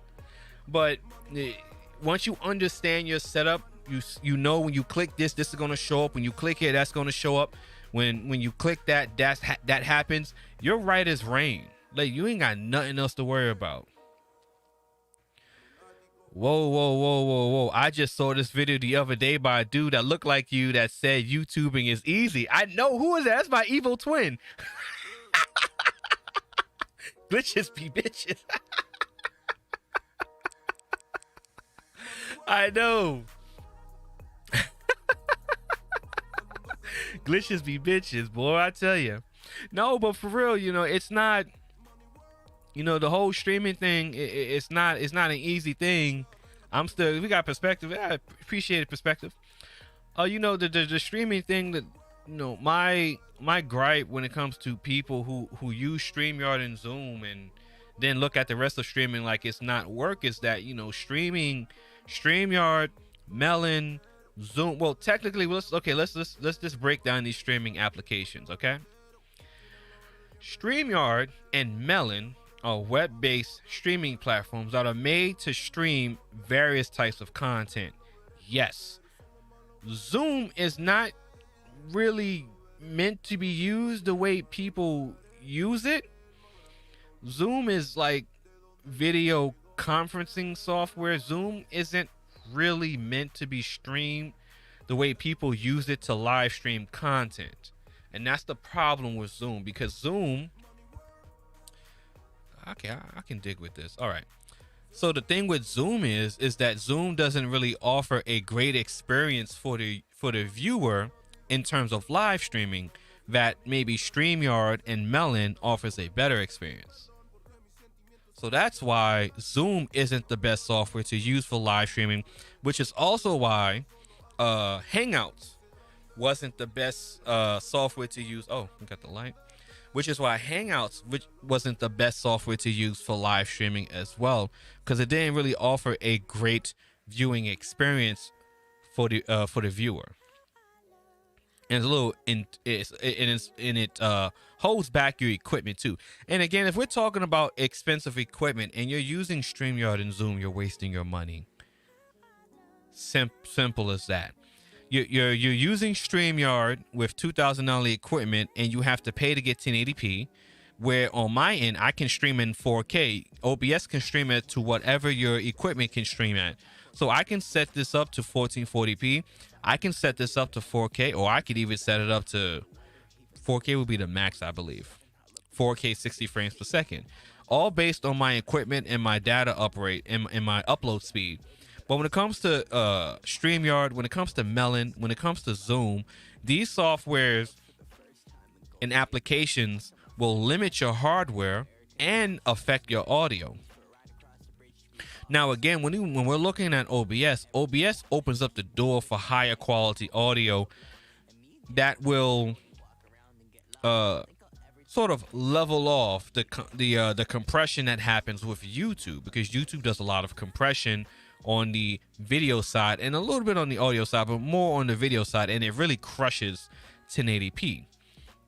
So that's when OBS, you have to set your bitrate settings and your encoder settings pretty high. So for this stream, I'm testing out some new settings. So I'm streaming at 20 kilobits a second. So to see if the bitrate looks a little bit better from when I'm normally streaming at 9,000 kilobits or 9,000 or 9,500 kilobits a second. But OBS gives you that ability to do that. You can't do that in StreamYard. You can't control your bitrate in StreamYard. You can't control your bitrate in Zoom. You can't control your bitrate in Melon. You stream at what you stream at, and the app and YouTube, they communicate to each other and they handle the rest for you, right? You have no say in how that process is handled. In OBS, you have say in how that process is handled, which is why OBS is such a powerful software. See, it's the little things that are accomplished in OBS that people miss or not understanding. It's not always simply the flashy it's not always simply the flashy graphics. Same here, still here. All right, we got Ray still in the building. See, it's not simply the flashy graphics or the music or the way the video looks. It's the communication that is handled behind the scenes, from the encoder, the server side, and how it's compressed on YouTube and how you see it on your phone, tablet, computer, or TV. I do 4500. We got Nick Taylor in the building.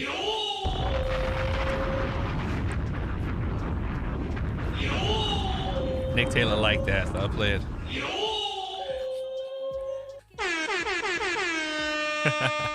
Nick Taylor like that. DJ LaFaith does 4500. Yeah. I'm at 20,000 right now. I'm at 20,000 kilobits per second. But I can do that because I'm the only one that uses the internet in the house. So no one's using the internet. So I have all the internet to myself, which is why I stream at that.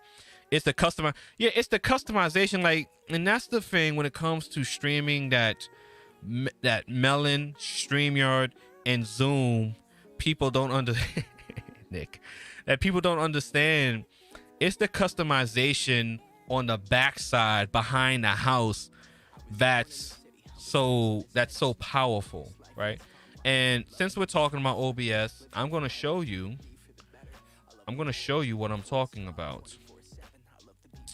Let me just make sure I don't show my stream key. Okay. So let me show you this. Let me show you how intuitive this is. Okay. We're gonna go to the big screen. I got you. Okay, we gotta go here first. Okay, we gotta go here first.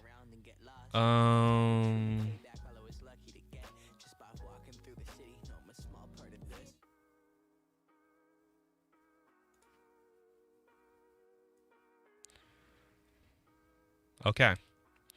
So here we're gonna show you. I'm gonna show you some behind the scenes right now, okay?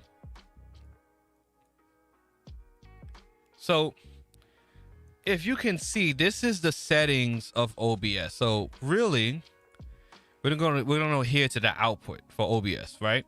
Now this is similar to something that you would see in Ecamm, but not with StreamYard, Zoom, or Melon.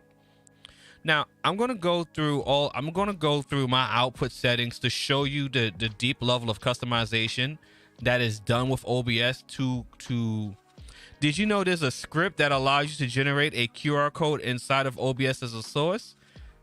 What? Wait a minute. Did you know there's a script that allows you to generate a QR code inside of OBS as a source?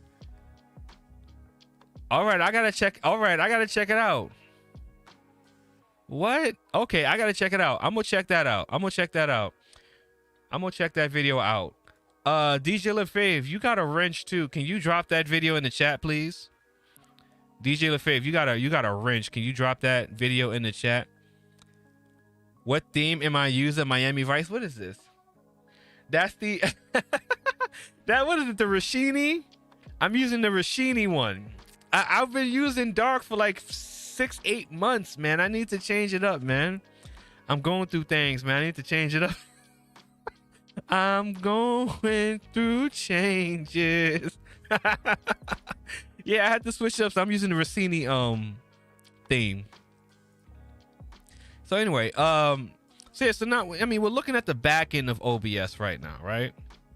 So now I'm using a custom 12 minutes in. Okay, cool. So I'm using a custom encoder called StreamFX, right? A very powerful customization for encoding for streaming. So you got the presets here. I got mine at high quality. I'm using the main profile, and I'm streaming at H.264. So again, for people that don't know, there's two video codecs, H.264 and H.265, right? So I'm streaming at H.264. I'm experimenting with things to see which one looks better, which one streams better, because I have some issues with encoding. So I'm using H.264 right now. And I'm using the level 4.2, which is a custom preference setting for this encoder setup. Now I'm using like the high quality constant bit rate. I disabled 2-pass, the look ahead frames. It looks ahead 16 frames. Adaptive I and B frames. And right here is the bit rate. So as you can see here, my target bit rate is 20,000 kilobits per second. So my target for my stream is going to always be at 20K. Okay. And my buffer size is going to be double what my target is. So that's 40,000. So it's 20,000. This is the target. And then 40,000. DJ LaFave dropped the video. I appreciate it.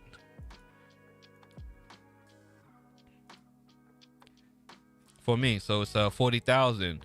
Now, we got a lot of terminology that's a little bit confusing.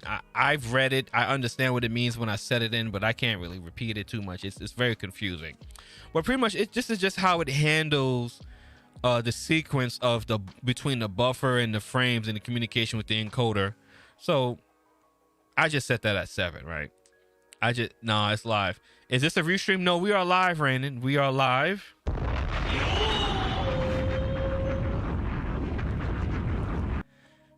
What's up? I'm good, man. Appreciate the video. We got Rainin Woman in the building. Shout out to Rainin Woman. What's going on, Rainin? What's up?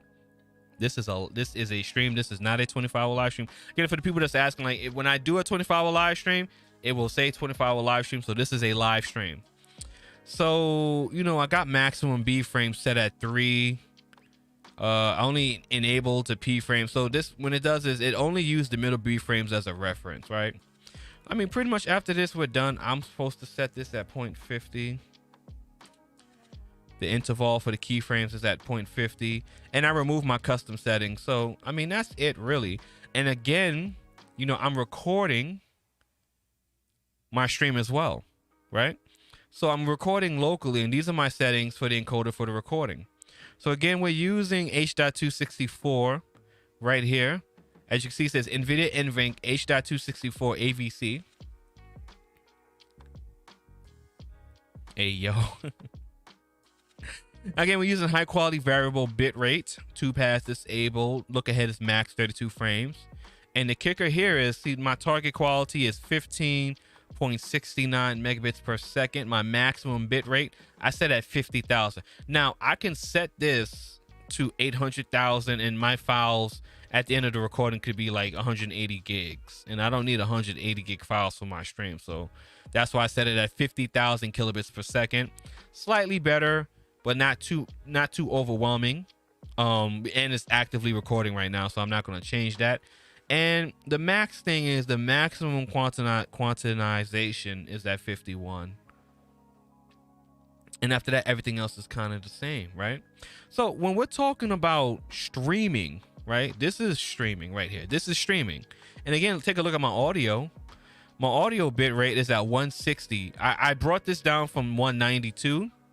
So it's at 160. All my audio is at 160. The max on YouTube is 160. I believe it's 160 or 120. I think it's 160. So YouTube can only hear 160. You can... I'm going to go to sleep. Got to get up 4 a.m. to watch the Olympics. Damn, Japan in their stupid time zone. Yeah, man. What is it? Is it soccer, right? It's the Olympic soccer, I think it is. The person who thumbed down the stream can afford a free USB mic. Yes, I came in with the... Shots fired! Shots fired! Sounds good. Oh, we got Real Brother in the building. What's going on, Real Brother? Shout out to Glitch Nation. We got Glitch Nation in the building. What's going on, Real Brother 32? What's going on? What's happening? And when you come in next time, I'm gonna play your boy's song. If I could play his song when you show up. Real Brother has a nice intro too, like me. But he actually kind of be like freestyle on his intro with his friend Rex. What's his name? Rex? Real Brother's DJ friend is Rex. He has this nice little beat that he comes in and he starts like rapping like, hey, what's happening? It's pretty cool. I like it. So look, my brother showing you love. I appreciate it, man. I appreciate it, man. Real Brother has a nice intro when he starts his streams, man. He does a little freestyle with it. I like that beat, man. That's a nice beat. I be when I tune in sometimes, I'm like, oh, did I miss the intro? And then he starts doing a little freestyle. I'm like, okay, I like the freestyle shit, man. That freestyle is nice. He does, man. But yeah. So YouTube only recognizes this bit rate. So you can't go higher, can't go lower. YouTube does compress the audio, but it doesn't compress it enough that it makes the audio sound this bad. So 160 is fine. But again, like I'm saying, like this is streaming. Like this is more than just pressing stream on StreamYard. This is more than pressing stream on Zoom. This is more than pressing stream on Melon. Like once you understand and you have your settings, you're done. You don't have to keep changing it. But yeah, this is what real streaming like looks like. This is it's not as simple as setting up a StreamYard and just going live, right? This is ultimate customization, ultimate ownership of the end product as it goes to the viewer and allows you to use it and repurpose the content as a content creator. Enjoy, DJ LeFave.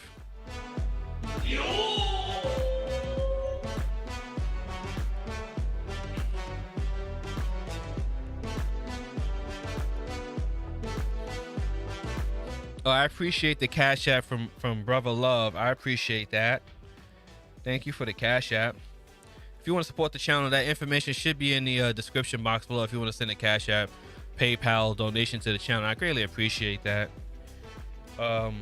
Any Cash Apps you send to the channel goes back into the channel. It'll probably go back into me getting another USB microphone to hold on long term and to play around with to show you how to make the audio sound better.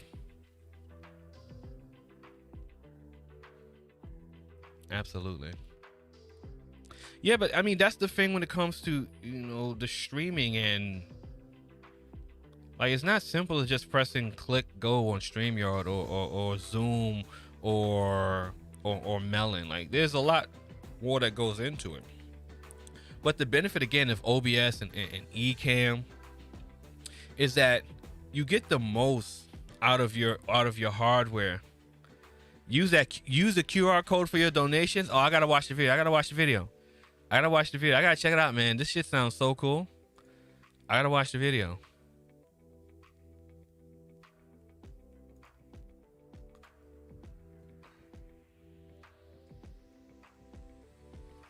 I'll check it out on your channel.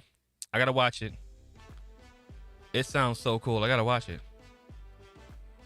QR code for your live stream. And that's what I'm saying. Like, when it comes to OBS, man, the things you can do that's so interactive and entertaining for your people that are watching, man, it's a joy to really get it going. Once you figure it out, man, it is such a joy to get it going, man. I mean, you will not disappoint the people that are watching you if you have all of these cool things set up in your stream, and you just have to have the hardware that can hold up, that can, you know, keep up with all the effects and stuff that you're doing. But once you figure that part out, man, the sky's the limit, really, man, when it comes to it, right? It really is, man.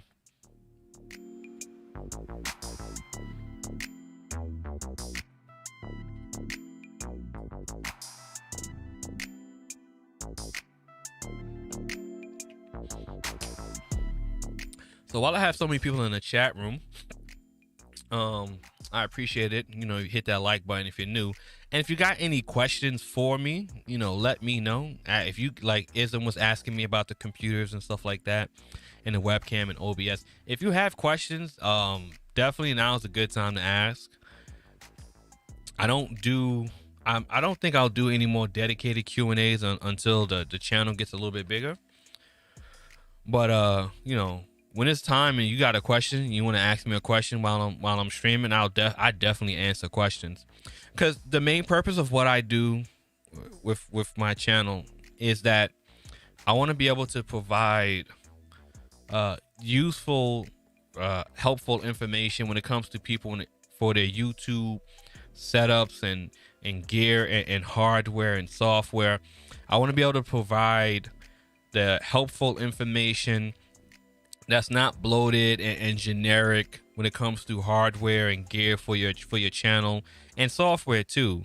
I don't want people to I don't want to be the guy that just tells you get the Samsung, to get the Shure SM7B, to get a Rode Podcaster or a Zoom H8, H6, P4, P3, an expensive audio USB interface. Like, I don't want to be the person that just tells you to get all the most expensive equipment in the world because Alpha Gaming uses it on his live streams, or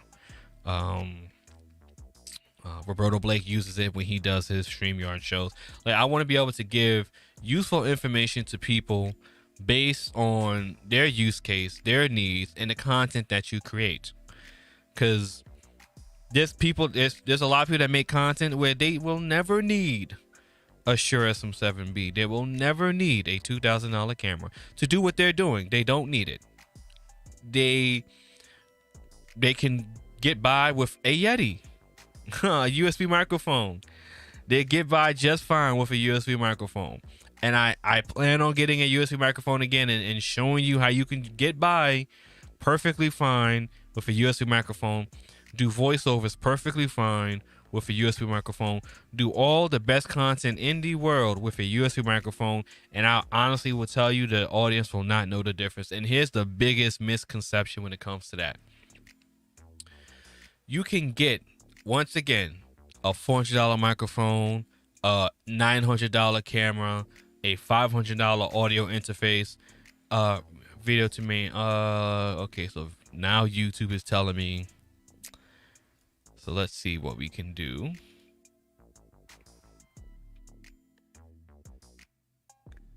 So let's go back to 2.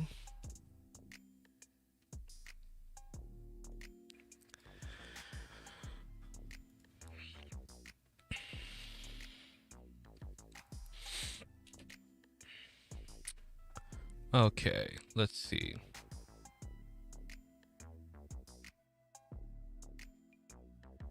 All right, let's see if we can fix that right now.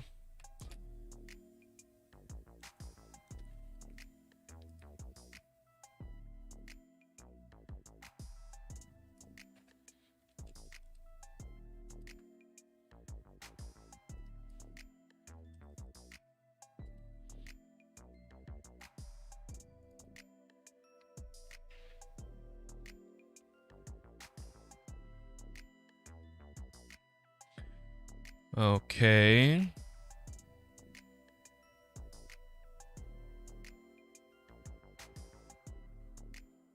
Let's see. I just changed the settings. Let's see if YouTube is one of the biggest problems when it comes to streaming. Is that then the streaming encoder starts messing up. Let's see. It's red. Let's see. Hopefully this stops doing that, because I still want to keep going for a few more minutes. Let's see. There we go. Okay. We're back. All right, we're back. You do not receive enough video to mainstream, such as views feels to be buffering. I dropped the settings. I've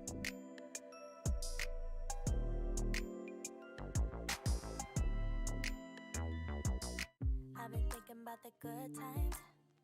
I've been sleeping through the long nights. I've been shining in the sunlight. I've been thinking how I'm alright. There's a reason for my feelings. There's a reason why I'm healing. Yeah, I feel higher than the ceiling. All because of you.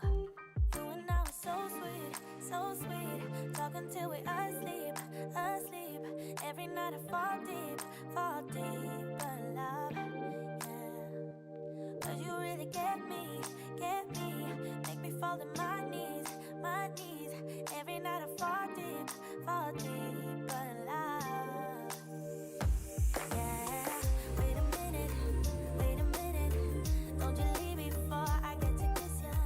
Wait a minute, I don't wanna be without you. Yeah, wait a minute, I can let you go before I kiss ya. Wait a minute, I just need a minute or two. I should catch up on my reading. I should catch up on my eating. Yeah, but it's hard to start straight with you all up in my face. Okay, let's see. I don't know what just caused that to happen. I was right as rain. Okay. YouTube is still telling me it's not enough, but I got green on OBS.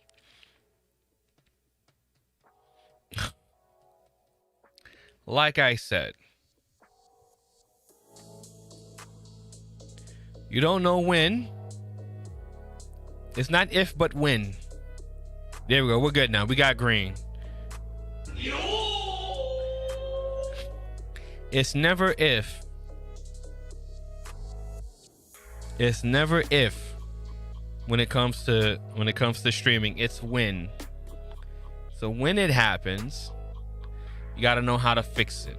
You got to know how to restart things, to reset things, to get things going in the right direction again. You got to be a technician. And it's part of the game when it comes to this live streaming stuff. You got to know when all of a sudden things just stop working and you got to figure out what's going on, and you got to say, okay, this is what's going on. I got to come back. We got to circle back. Shout out to Jenny and get it going again. And we back at it again. And when this happened, I was in the middle of saying, I don't remember what I was saying, to be honest with you. But This is why it's so important to understand how all of this stuff works. We got BG.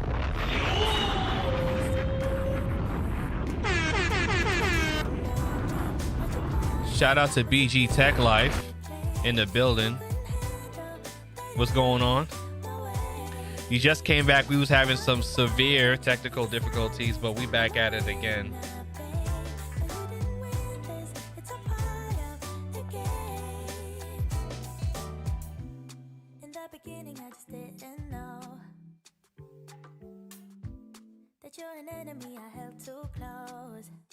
Okay.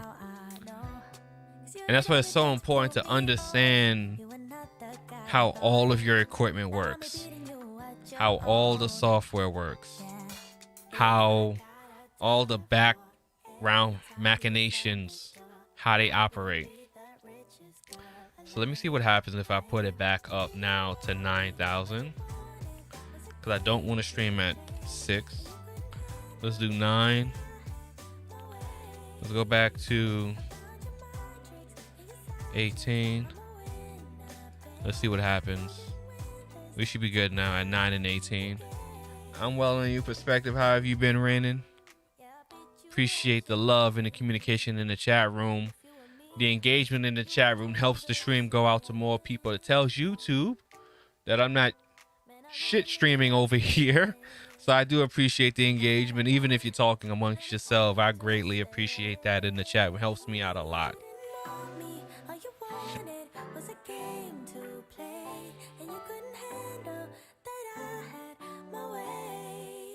I'm really trying to figure out what I was saying before the stream cut. I think I was saying something about the ease of use with you. No, I already said that. That's what sucks. Like something like that happened and you done completely forgot. If you ever got a man weave, we've never seen his hair this long.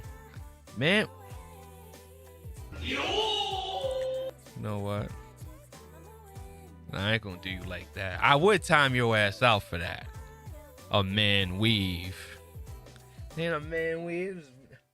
It's natural hair. This is a Wakandan king haircut.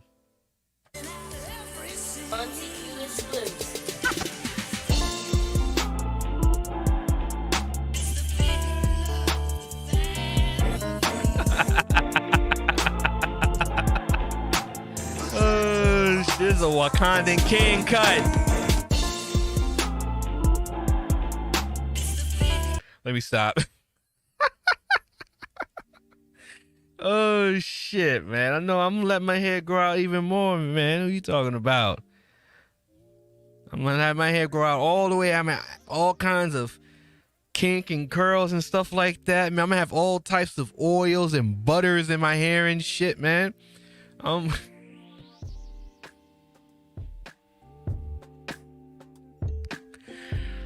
gonna have all types of oils and butters in my hair and shit like that. Man, my shit's gonna be so moisturized.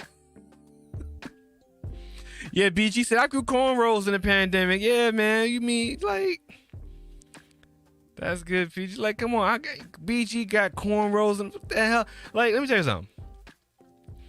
I was getting haircuts from my barber, and I realized, like, wait a minute, hold up. Okay, whoa.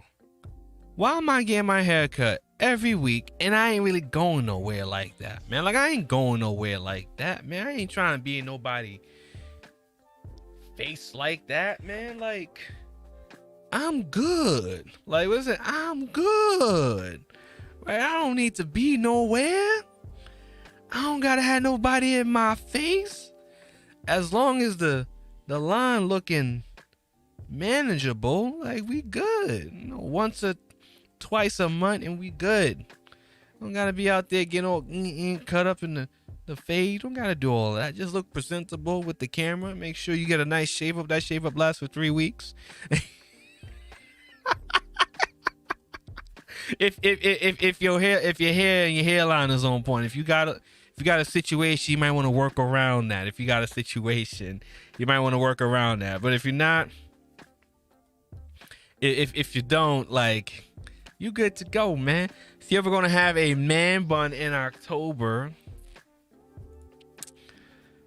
Shots fired!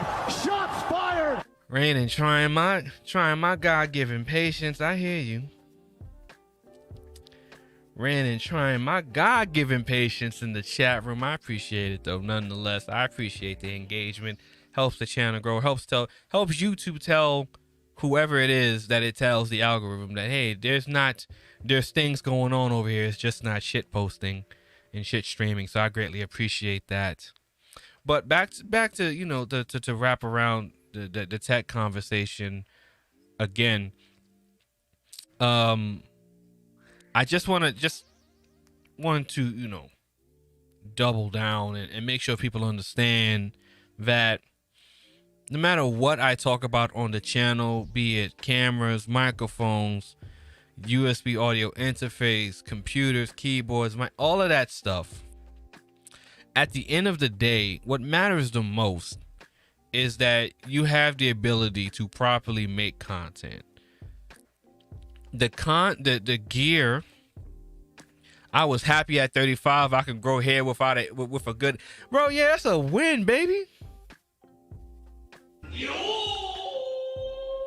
35, grow your hair out and have a hairline, man. Listen, some dudes at 30, their hairline dusted away like at the end of Avengers Infinity War, man. We got a song for you, see over. Just hit me on the Discord. Okay, cool. I hit you on the Discord.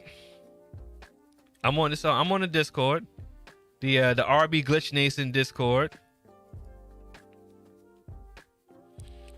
Yeah, I'm here. MKU Troll on the Discord. MKU Troll, that's me on the Discord.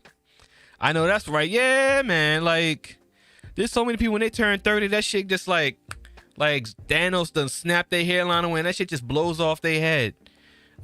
So if you 35, man, I'm gonna tell you right now, if you 35, you just got a full head of hair, man, your hair might make it to 60, man. You in good shape. All right. If it ain't blow off in 30, if it ain't blow off when you turn 30, bro, you in good shape, man. That's all I gotta say, man. You in good shape, man. You in good shape. What I got, like I was saying,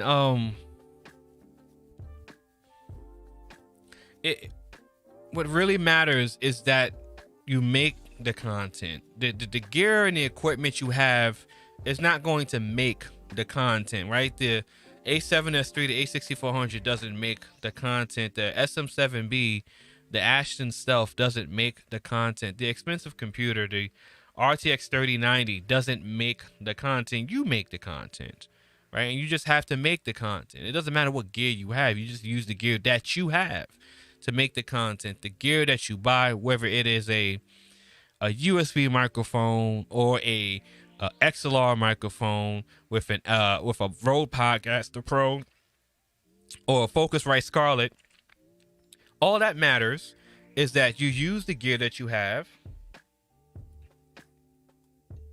to make the content.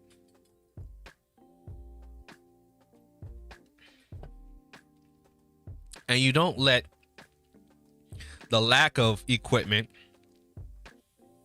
prevent you from doing that content. And that's one thing that people kind of let happen when it comes to their USB microphones. So don't let that be you. Don't let that happen with your USB microphones. Don't let yourself think, excuse me, that because you have a USB microphone, you can't make content or your content's not good enough that you can't live stream. Don't let people tell you that because you have a USB microphone, you can't live stream, you can't podcast.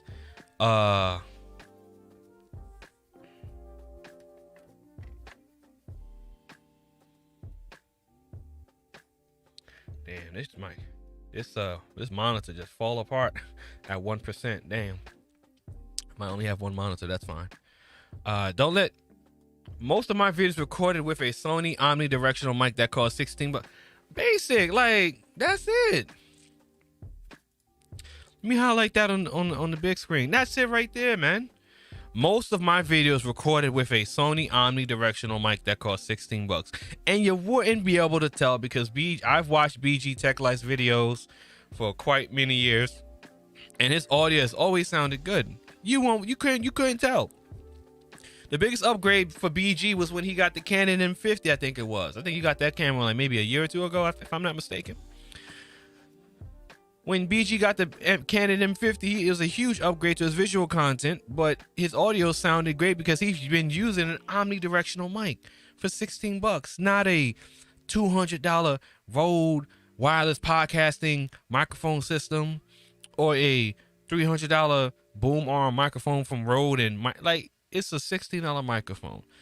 Use what you have and use software to pull up the slack.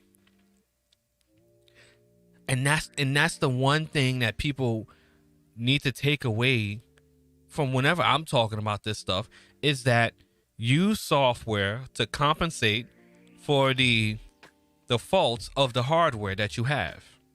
Once you understand that software can pick up the slack, you'll never feel that you don't have enough gear. You'll never feel that you don't have enough equipment. You'll never feel that you don't have enough, because you do. Use the software, whether it is Reaper plugins, OBS, Voice Meter with VST plugins. Use software to fix the cons that you have with your hardware, or the limitations that you have with your hardware. The limitations of hardware can always be overcome with proper implications with proper software.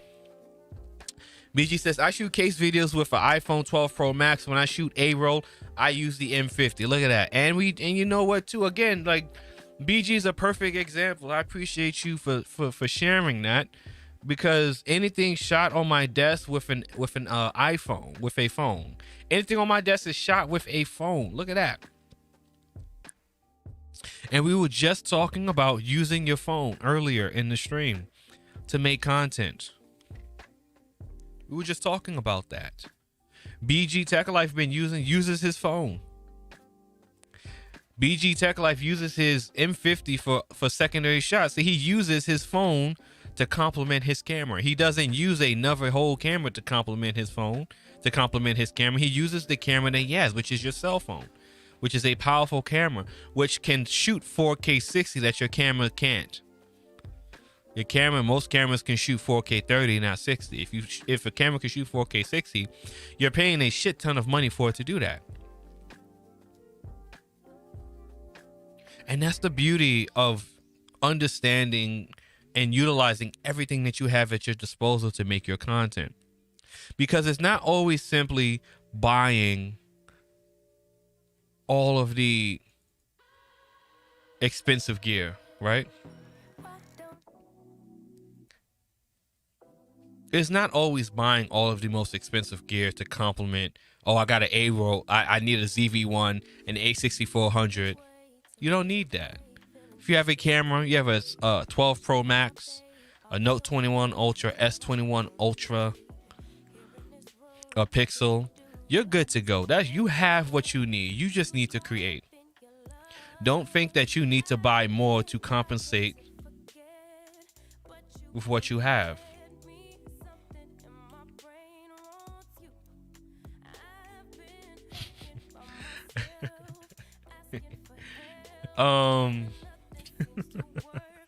Someone sent me a funny picture. You always make me feel like home, yeah. You never leave me alone, yeah. You're the reason I'm going out. See what we got. I just can't stop thinking about you.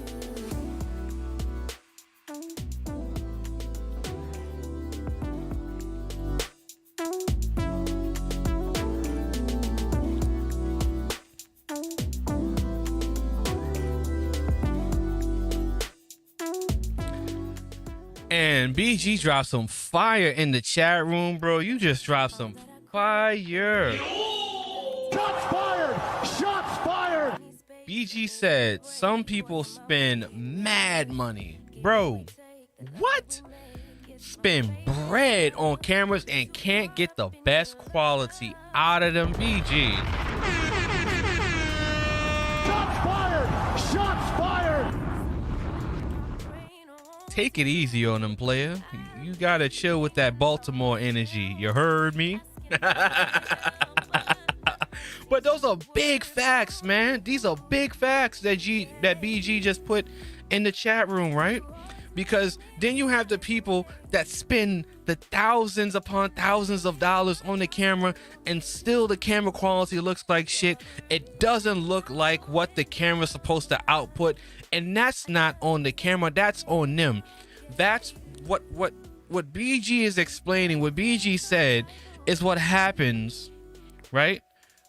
When people buy expensive equipment, think it's going to make their content look better, when in actuality what they needed to learn was how to use the equipment to make the content look better. You have people that buy hundreds of thousands of dollars worth of audio equipment. Audio still sounds like shit. You have people that spend hundreds of thousands of dollars on video equipment. Video looks like shit. You have people that spend thousands of dollars on lighting equipment. Lighting looks like shit.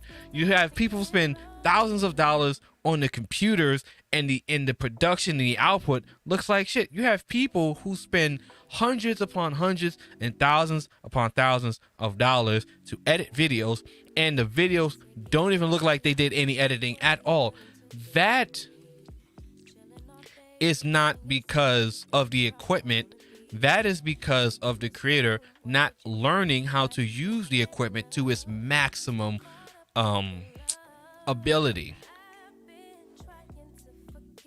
You see,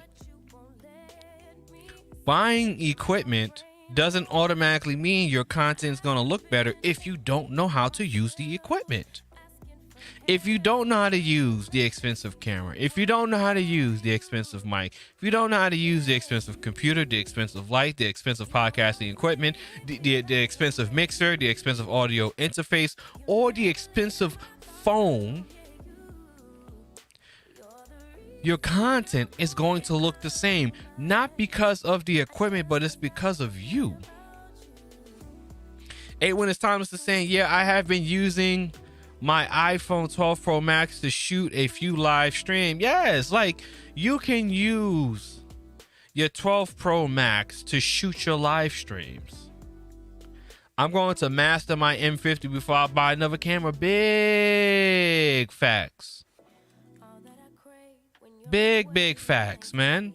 Right? We got Alpha Rakama in the building. What's going on?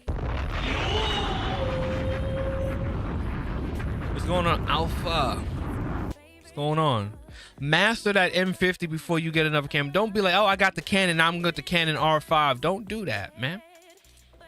You see, me, I've used cameras for many years. So it doesn't, like, the Sony camera took some time because this is an entirely new system.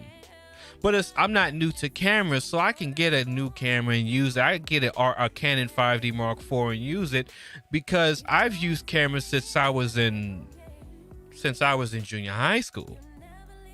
But if cameras are new to you, definitely master the camera that you have before you get another camera. If you want to hire an editor, definitely know how to edit before you hire an editor, right? If you want to buy expensive microphones, definitely learn how to use a microphone. Learning how to use a microphone doesn't end with setting it up in the system. It learns with how to properly speak into the microphone, where to place the microphone to get the better sound quality for your voice. How does your voice sound in the microphone? How do you edit that live or in post on your computer? So, and then BG says his M50 is his first camera, right?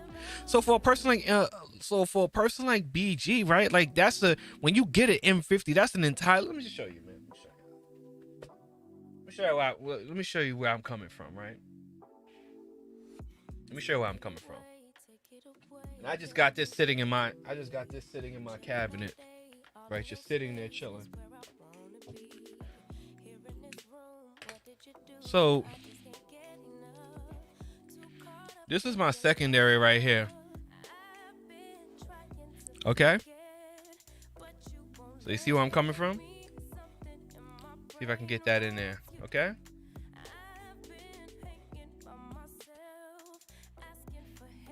All right. So this is where I'm coming from with it, right? This is my secondary camera that I just used to take pictures. Okay, that's a Canon 6D with the Canon EF 70 to 200 millimeter f4 L series ultrasonic motor lens. Okay, so that's where I'm coming from when it comes to this camera stuff. And this is an old setup. It's an old system, but I love the way old DSLRs. I like the color, and I love the way the pictures look. So that's why I still have what I have. But so me getting cameras, right? Me getting cameras is going to be a different experience than a BG Tech Life getting a Canon M50. It's a different experience. That's a new experience for him. And for anyone that's getting a ZV-1, that's a new experience for you. An A6400, A6600, that's a new experience for you. A7S3, A7 II, or A7 III, that's a new experience for you. A Canon R5, an R6, an EOS R, that is a new experience for you. A Fujifilm, Panasonic Lumix 5, what is it, G8, GH6, GH5, GH4, like that's a new experience for those people that are not familiar with those cameras. The only cameras they use were simple point and shoots, or the cameras that are on their cell phones. That's a new experience for you. So because it's a new experience for you, you need to learn how to use that equipment. And to learn how to use that equipment, you have to practice it. So you don't just simply buy that camera, then buy a second camera, and then now you got two cameras. You got to master that camera before you even go to another camera. So you got to master that Canon M50. You got to master that ZV-1. You got to master that A6400. You got to master that A7S III before you even look at adding another camera. Before you even look at buying another camera, you got to master your equipment. If you have an Audio-Technica AT2020 and you want to get like a Shure SM7B, or RE320, a Lewitt S730, I think it's called, or a Neumann PL something, or like, you have to master the technique and the ability and the skill that's needed to level up to more expensive equipment. I want to make anything I invest in work to optimal potential. 100%.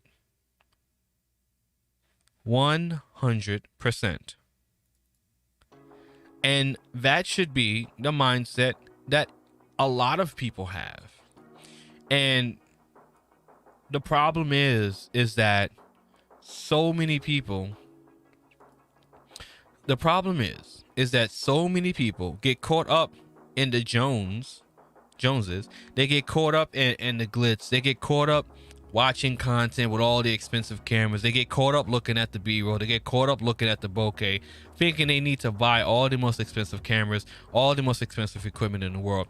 They look at the Peter McKennas, the Casey Neistacks, the MKBHDs, the Mr. Who's the Boss, your average consumer, the Linus Tech Tips, the Mr. Beast. They look at all these creators and they think they need all of this equipment to make content. They think they need all of these expensive toys to make content. They think, you need a giant studio to make content. You need all the expensive equipment in the world to make content, with all you need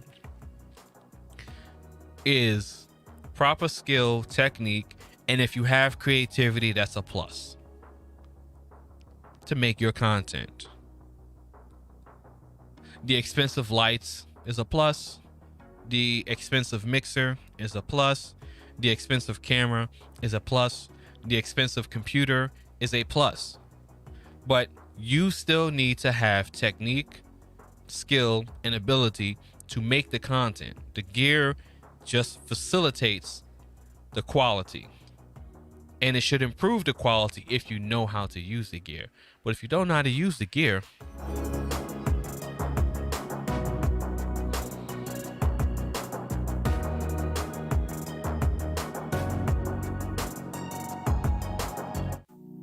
I'm just saying, if you don't know how to use the gear, I pride myself on being able to get to A to B with less. Yeah, get to A to B with less, man. Less is more, right? Less is more, right? That's what they say. Less is more. Less is more. Learn less is more. Don't let what you see on social media make you think that you need more. Less is more.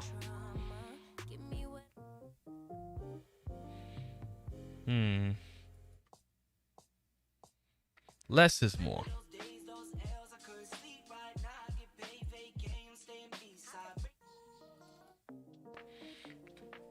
That's why I'm very careful when I'm talking about gear, because I don't want to give people the impression that I'm encouraging them to just always buy things. Like, I'm not going to encourage you to buy things. I'm not going to encourage people to just simply buy gear and equipment just to show them. Like, I'm not going to go tell you to go buy a $200 webcam.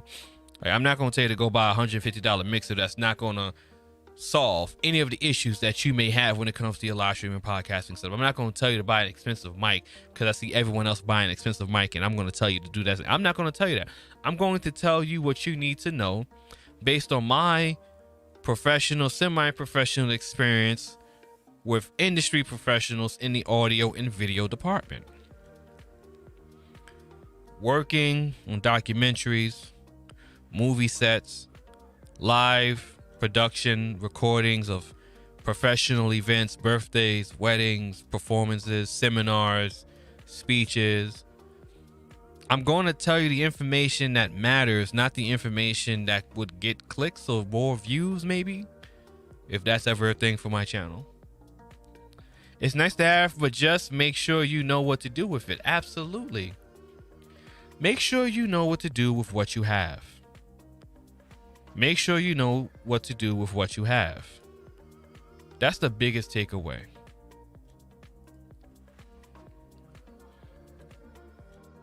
So, ladies and gentlemen, I appreciate you guys for tuning in to the live stream.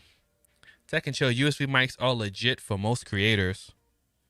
At the end of the day, like I always say on the channel, what matters most is your ability. What matters most is your knowledge. What matters most is your know-how. What matters most is you, not the gear. Later on down the line, wherever you go with your journey and whatever type of content that you're creating, whatever platform that you're using, you can get the expensive. I appreciate you keeping it simple, real, and thorough, Steve. I appreciate that. It means a lot. It means a lot to hear that. I greatly appreciate it. What matters more than anything else is simply you and your ability. The toys, come later. All the things that I have in my studio, I gathered over the year. I didn't buy all at once. I got the computer this year, built the other computer last year, got the mixer last year. All of these things, and the camera got this year. All of these things was a process. I didn't get all of this in the beginning. I got these things as I progressed in my journey. So, ladies and gentlemen, I hope you enjoyed it. Oh, when this song comes on, if you're new here, it's time for me to get on up out of here. Ladies and gentlemen, we had a great show tonight, a nice show tonight. I know it's a while. I'm getting back because, I got things to do, but I got to get to the stream and I got to get the information to the people.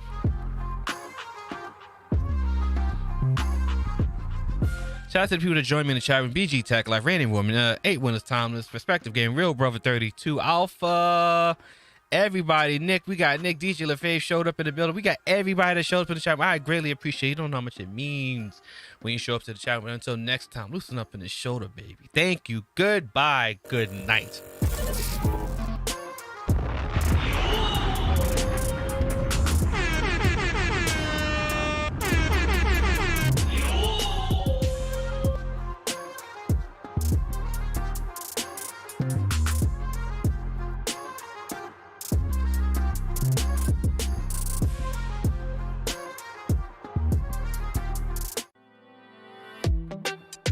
Jag minns ju den tid du gav mig life billar, yo.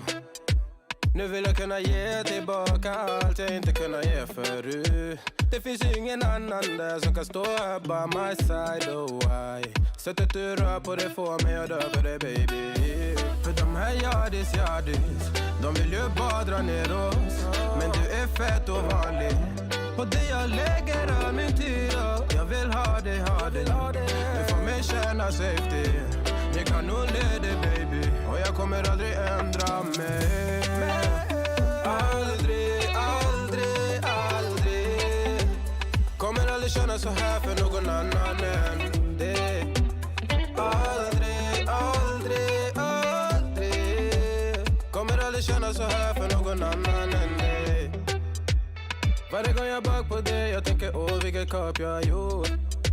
Jag skulle gå tillbaks i tid, göra om allt igen och förstå. Ser det som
I gotta tell you something I could do. I could be running around chasing you, but I won't. Cause I got better things to do. Rather spend my precious time chasing somebody who loves me too. If I got $1 for every time you slam the door, I would be the richest girl alive. If you hadn't run away every time I asked you stay, you would sleep right next to me tonight. No, you didn't know me. All you wanted was a game to play, and you couldn't handle that I had my ways. I heard you said you feel lonely. Nothing is right with that.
drunk, yeah. Now I'm a little numb. Spending hours by your bedside, talking till it's dark out somehow. Can get you off my mind. Don't wanna say goodbye, bye, bye, bye. Maybe we should take it slow. I don't feel too comfortable jumping into something new right now. Yeah, I don't really know anymore how to feel something again. Think I'm just scared of falling. Don't wanna go all in. I don't really know anymore how to be more than your friend. Think I'm just scared of falling. Don't wanna go all in. Early mornings in your dome, I'll be sneaking out the door while the sun rises. Cause I ain't got the time, yeah, can't tell another lie. And baby, I know you want more than this, but you know I can't afford your kiss. So I'm staying for the night, but then I gotta say goodbye, bye, bye. Maybe we should take it slow.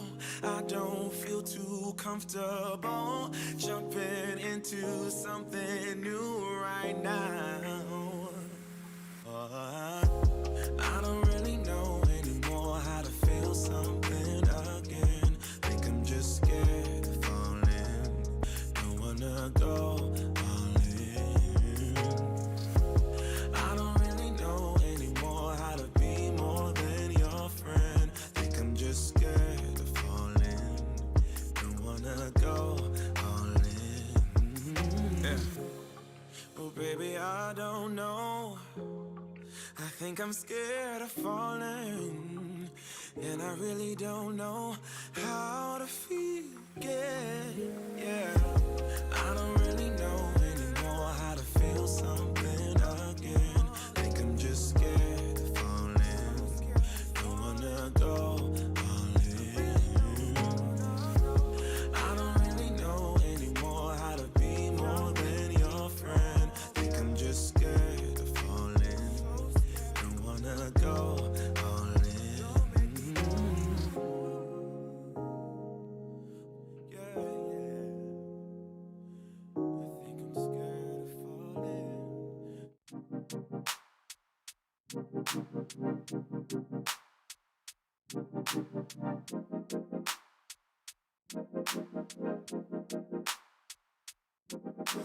Time takes a toll on everyone, they say. Time is merciless, it won't wait for us to change. Time, I am stressing out, I can't figure out what to say. Oh, time, just give us time.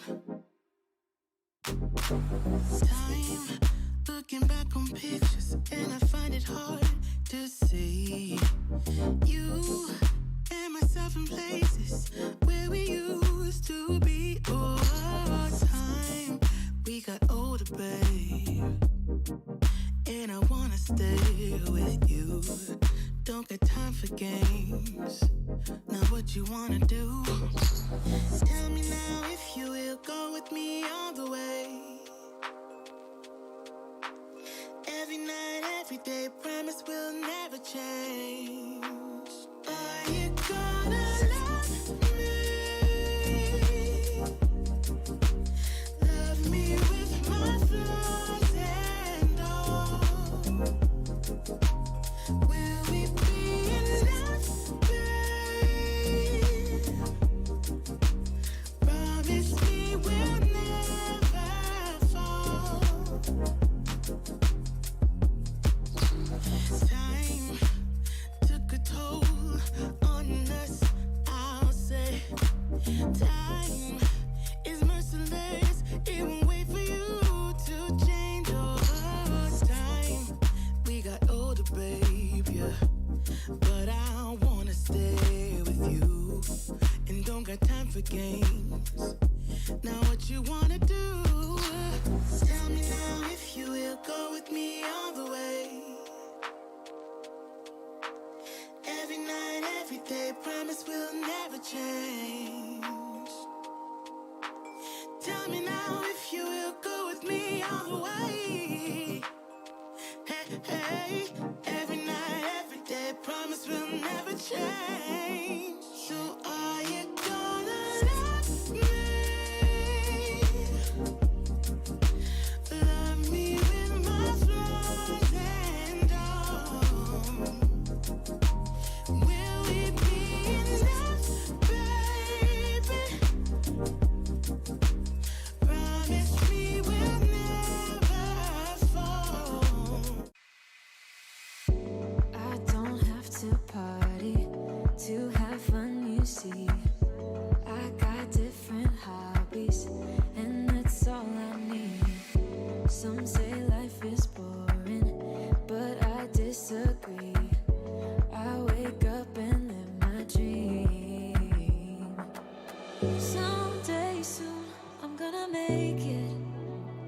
Yeah, all hard work's gonna be worth it. Ooh, everyone who didn't believe it, they don't know a thing. I'm gonna try, gonna try, gonna try. Work till I die, till I die, till I die.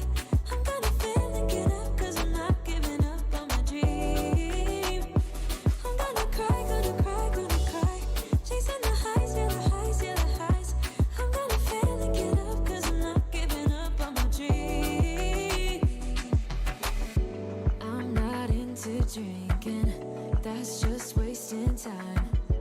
I'd rather be spending it on working out. Some say I'm too uptight, but I disagree.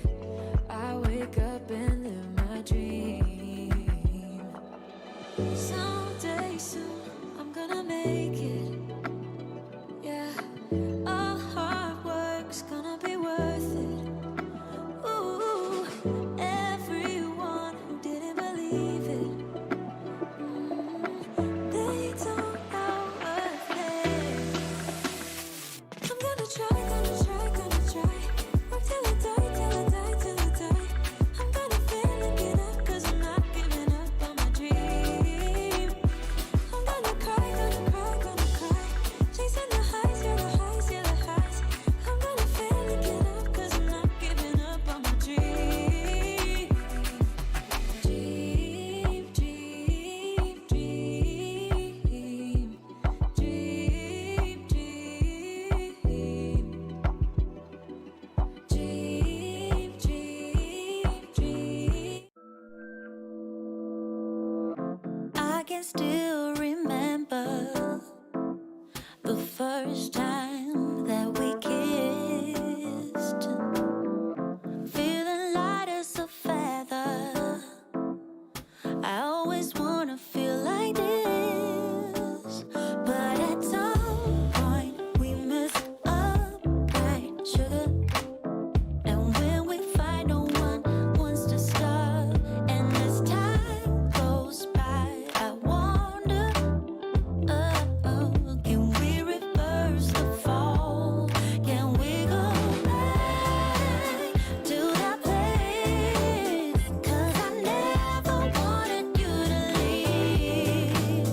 Looking back on our past, I don't wanna be just another memory. I don't wanna forget, no. And I don't wanna do what's wrong. Yeah, I don't want no other, 'cause it's with you that I belong. But at some point we messed up, right, sugar? And when we fight, no one wants to stop. And as time goes by, I wonder, can we reverse the fall? Can we go back to that place? To the place I never wanted you to stay?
understand.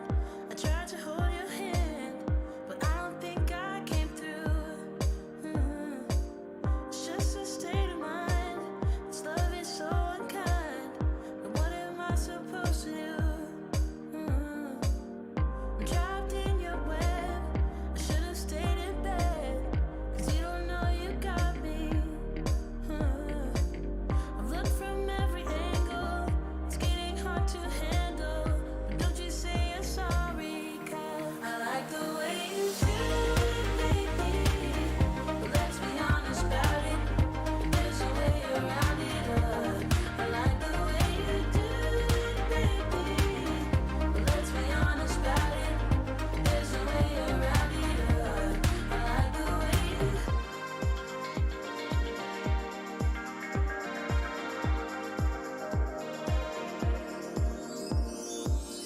No matter how I try, I'll never say goodbye. I know it's not a crime. Oh, gotta let you know, 'cause I can't let you go. No more wasting time.